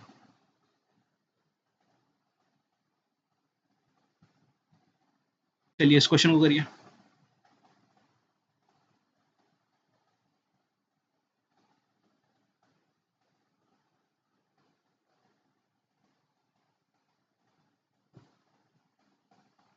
उम्मीद करता हूँ मैंने वीडियो पॉज किया होगा और इस क्वेश्चन को अटेम्प्ट किया होगा और आपसे ये क्वेश्चन बना भी होगा। बट आपसे अगर क्वेश्चन नहीं बना कोई बात नहीं, डरने वाली बात नहीं है। आप यहाँ सीखना है, चलिए सीखते हैं। 20 मैन कंप्लीट करते हैं 15 डेज में। 20 मैन 15 डेज में एक काम करते हैं, वही काम 15 विमेन 30 डेज में करती हैं। 30 डेज में। तो मैन और वुमेन की एफिशिएंसी निकाल लें। ये 1 ये 2, 15 टाइम्स 2 30, 30 का 0, 15 टाइम्स 2 30, 30 का 0। तो मैन और वुमेन की एफिशिएंसी कितनी है? 3/2, इतनी एफिशिएंसी है। अब इसमें या इसमें किसी में भी वैल्यू डाल देते हैं। क्यों? क्योंकि ये टोटल वर्क ही तो था। तो मैं कहता हूँ 15, वुमेन कितना है? 2 इंटू 30, 15 टाइम्स 2 30, 30 टाइम्स 30 900, 900 हो गया टोटल वर्क। 900 हो गया टोटल वर्क। अच्छा, if 10 women work for first 15 days then the remaining work is completed by 10 day, तो 10 दिन तक 15 महिलाओं ने काम किया। 10 दिन तक 15 महिलाओं ने काम किया। 15 2 30, 30 10 300, तो 300 यूनिट का काम तो इन्होंने कर दिया। इसमें से 300 यूनिट गया, कितना हुआ? 600। अब ये 600 यूनिट का काम कौन करेगा? ये 600 यूनिट का काम, इस 600 यूनिट का काम मैन करेंगे। कितने मैन करेंगे? 10 मैन। 10 इंटू 3, कितना करेंगे? एक एक एक, तो 20, 20 दिन तक करेंगे। द रिमेनिंग वर्क 20 दिन होगा भाई। इतना सा काम है, टाइम एंड वर्क गए। पहले टोटल वर्क दोनों इक्वेट किए, वहां से एफिशिएंसी निकाली मैन वुमेन की। मैन वुमेन की एफिशिएंसी निकालने के बाद टोटल वर्क निकाला, चाहे मैन में भरो डब्ल्यू की, चाहे डब्ल्यू की वैल्यू भरो चाहे एम की वैल्यू भरो, टोटल वर्क 900 आएगा। 900 में से क्वेश्चन में क्या बोला? 10 वुमेन ने पहले 15 दिन काम किया। 10 वुमेन ने 15 दिन काम किया, हर वुमेन 2 यूनिट काम करती है, टोटल 300 यूनिट हुआ। तो 300 यूनिट 900 में से हटा दिया। अब बचा हुआ 600 यूनिट काम 10 मैन करेंगे। 10 मैन करेंगे, एक दिन में 30 यूनिट काम होता है, तो 600 यूनिट कितने में होगा? 20 दिन में होगा। तो बचा हुआ काम 20 दिन में होगा और वही पूछा गया। इतना सा काम है। उम्मीद करता हूँ आपको समझ आया होगा। चलिए अगला सवाल आपकी स्क्रीन पे है।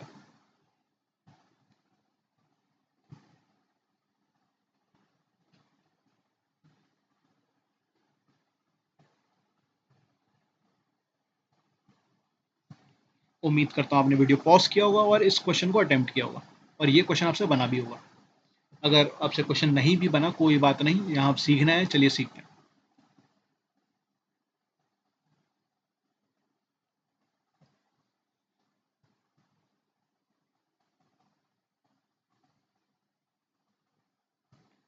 क्वेश्चन क्या रहा है, एक सर्टेन डिस्टेंस ट्रेवल किया तीन कार ए बी और सी ने टोटल 12 घंटे में।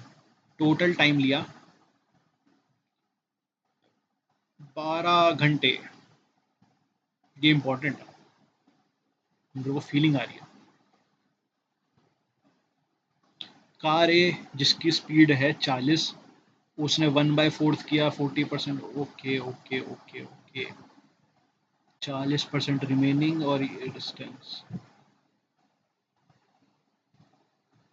अच्छा, अगर 40x का मैं मान लूँ टोटल डिस्टेंस, 40x का टोटल डिस्टेंस है, तो इसका 1/4 कितना है, 10x। अब 10x का कार ए ने 40 किलोमीटर के हिसाब से किया, 40 किलोमीटर के हिसाब से इसने 10x डिस्टेंस ट्रेवल किया, ठीक है। अब बचा कितना, 30x स्पीड, 30x का डिस्टेंस बचा। 30x का जो डिस्टेंस बचा है उसका 40%, 4 3 12, 12x डिस्टेंस, 12x का डिस्टेंस बी ने ट्रेवल किया, बी ने ट्रेवल किया, ये ए ने ट्रेवल किया, ये बी ट्रेवल किया, और बचा हुआ सी ने किया। बचा कितना, 40 12 10 12 22, 22 गया इधर, 18x बचा, ये सी ने किया। और स्पीड क्या दे रखी है ए बी सी की, ए की स्पीड अगर है 4, इसकी 8, इसकी 3। अब 4 की वैल्यू 40 है, 8 की वैल्यू 80 हो जाएगी, 3 की वैल्यू 30 हो जाएगी।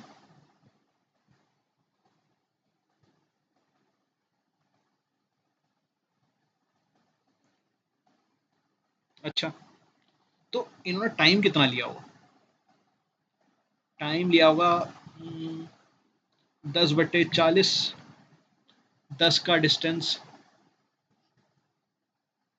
40 की स्पीड में, और 12 का डिस्टेंस 80 की स्पीड में,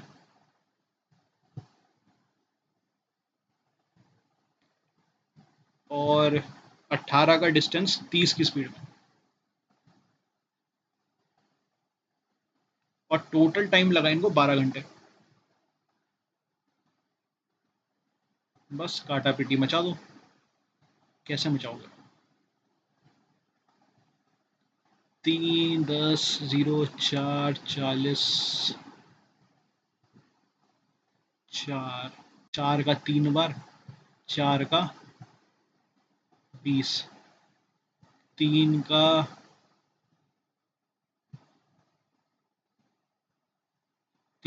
10, 3 का 6, ये 5, और ये 20। अब बस 20 को एलसीएम ले लेते हैं,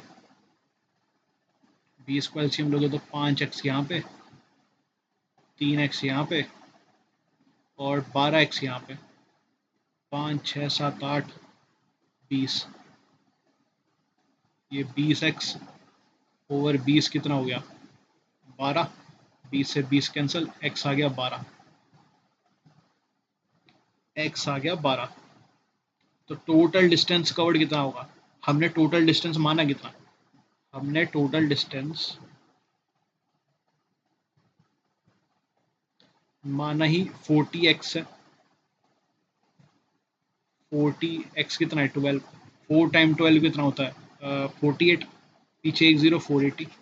तो इतना किलोमीटर का डिस्टेंस होगा जो इन्होंने ट्रेवल किया, 480। अगेन ये लॉजिक था, ये उस लॉजिक के लिए कैलकुलेशन थी,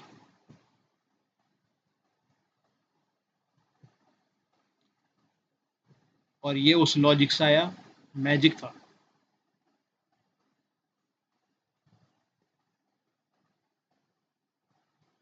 बस इतना सा काम था। उम्मीद करता हूँ आप लोगों ने अगर क्वेश्चन किया तो इस हिसाब से किया होगा, या फिर इससे अगर अच्छा किया तो कमेंट सेक्शन में डाल दो यार, बाकियों को सीखने का मौका मिलेगा। और अगर आपने क्वेश्चन ही नहीं बनाया तो सीख लो, सीखने ही तो आए हैं। 1000 क्वेश्चनों को देखने के बाद, मतलब 1000 क्वेश्चन सीखने के बाद कॉन्फिडेंस अलग होना चाहिए तुम्हारा। ठीक है, आगे बढ़ते हैं। इस क्वेश्चन को देखो, ये लास्ट क्वेश्चन है क्या? यप, लास्ट क्वेश्चन है। चलो देखो तेजी से देखो।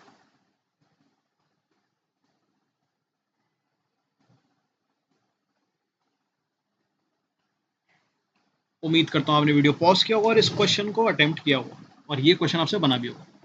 बट अगर क्वेश्चन नहीं भी बना कोई बात नहीं, आप यहाँ सीखने के लाए। चलिए सीखते हैं। अब स्टूडेंट ने 93 मार्क्स लिए मैथ्स में और वो 13 मार्क्स से फेल हो गया। अच्छा जी। और पासिंग मार्क्स थे 42.2%। अच्छा, अगर तुम्हारे 93 मार्क्स आए, तुम्हारे 93 मार्क्स आए, अरे अरे तो लाइन नहीं बनती मेरे से, तुम्हारे 93 मार्क्स आए,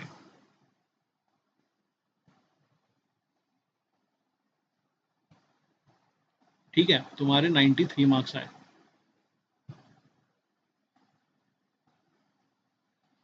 और तुम 13 मार्क्स से फेल हो गए, 13 मार्क्स से फेल हो गए, यानी कि पासिंग मार्क्स से फेल होने का मतलब क्या है कि तुम्हारे पासिंग मार्क्स से 13 मार्क्स कम है। अगर तुम्हें 13 मार्क्स मिल जाते तुम पास हो जाते। तुम्हें एक बच्चे को 93 मार्क्स मिले और वो फिर भी फेल हो गया 13 मार्क्स से, इसका मतलब क्या है कि वो पासिंग मार्क्स से 13 मार्क्स कम है। और पासिंग मार्क्स कितने हैं? 42.4%। तो तुम मुझे बता सकते हो कि पासिंग मार्क्स होंगे कितने? कहोगे बड़ा आसान है, 93 में 13 जोड़ दो, यानी कि 106। 106 हो गया पासिंग मार्क्स। और यही है 42.4%। अगर 42.4% 106 है तो 100% बता सकते हो? देख सकते हैं। 0 से 0, 4 4 8 10, 6 और 1 7, 4 से कटेगा, 4 से जाएगा तो 106। 106 का 4 टाइम है ये। हाँ, 106 का 4 टाइम, 106 का 10 टाइम, ये जाएगा 2.5। तो 1% हो गया 2.5 मार्क्स। 2.5 नंबर का 1% हो गया, तो 100% कितना होगा? दोनों तरफ 100 से मल्टीप्लाई तो 250। तो उस टोटल मार्क्स उस एग्जामिनेशन में टोटल 250 का होगा। तो मैक्सिमम कितने होंगे उस एग्जाम के मार्क्स? 250। इतनी सी बात थी। यहाँ पूछ लेता कि 80% नंबर कितने होते हैं तो अपन निकाल लेते। 80 होता है तुम्हारा 4/5, 5 कितना है? 250। 80 कितना हो जाएगा? 50, तो 200। हम कहते हैं 200 मार्क्स का है।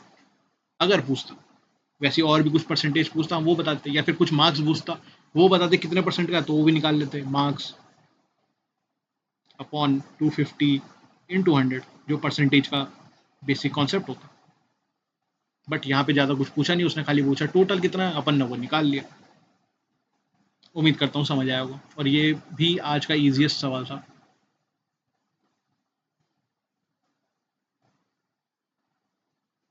और इन क्वेश्चनों में आपने कुछ ना कुछ सीखा ही होगा हर सवाल। तो चलिए इस प्रथा को कायम रखते हुए अपना स्कोर बताइए कि आपने 20 सवालों में कितने सवाल किए, और अपने मार्क्स भी बताइए आउट ऑफ 80 कमेंट बॉक्स में डाल देना कि फॉर करेक्ट +4, फॉर इनकरेक्ट -1, और अगर आपने स्किप किया तो 0। जो भी आप यहाँ मार्क्स बताओगे और आउट ऑफ 20 कितने अटेम्प्ट किए हैं, ये आपको बताएगा कि आप कितने पानी में हैं इस कंपटीशन की दुनिया में, और आपको कितना अपने ऊपर मेहनत करने की और ज़रूरत है। तो उम्मीद करता हूँ कि आपको यहाँ समझ आया होगा, और कमेंट सेक्शन में भर दो कुछ समझ आया नहीं आया, जो भी है मार्क्स वगैरह अपने। मैं कमेंट सेक्शन देखूंगा, नहीं भी देखूंगा तो कोई ना कोई तो देखेगा। तो तब तक के लिए, आज के लिए थैंक यू, और आपको मिलते हैं हम अगले वीडियो में। तो tata bye bye, take care.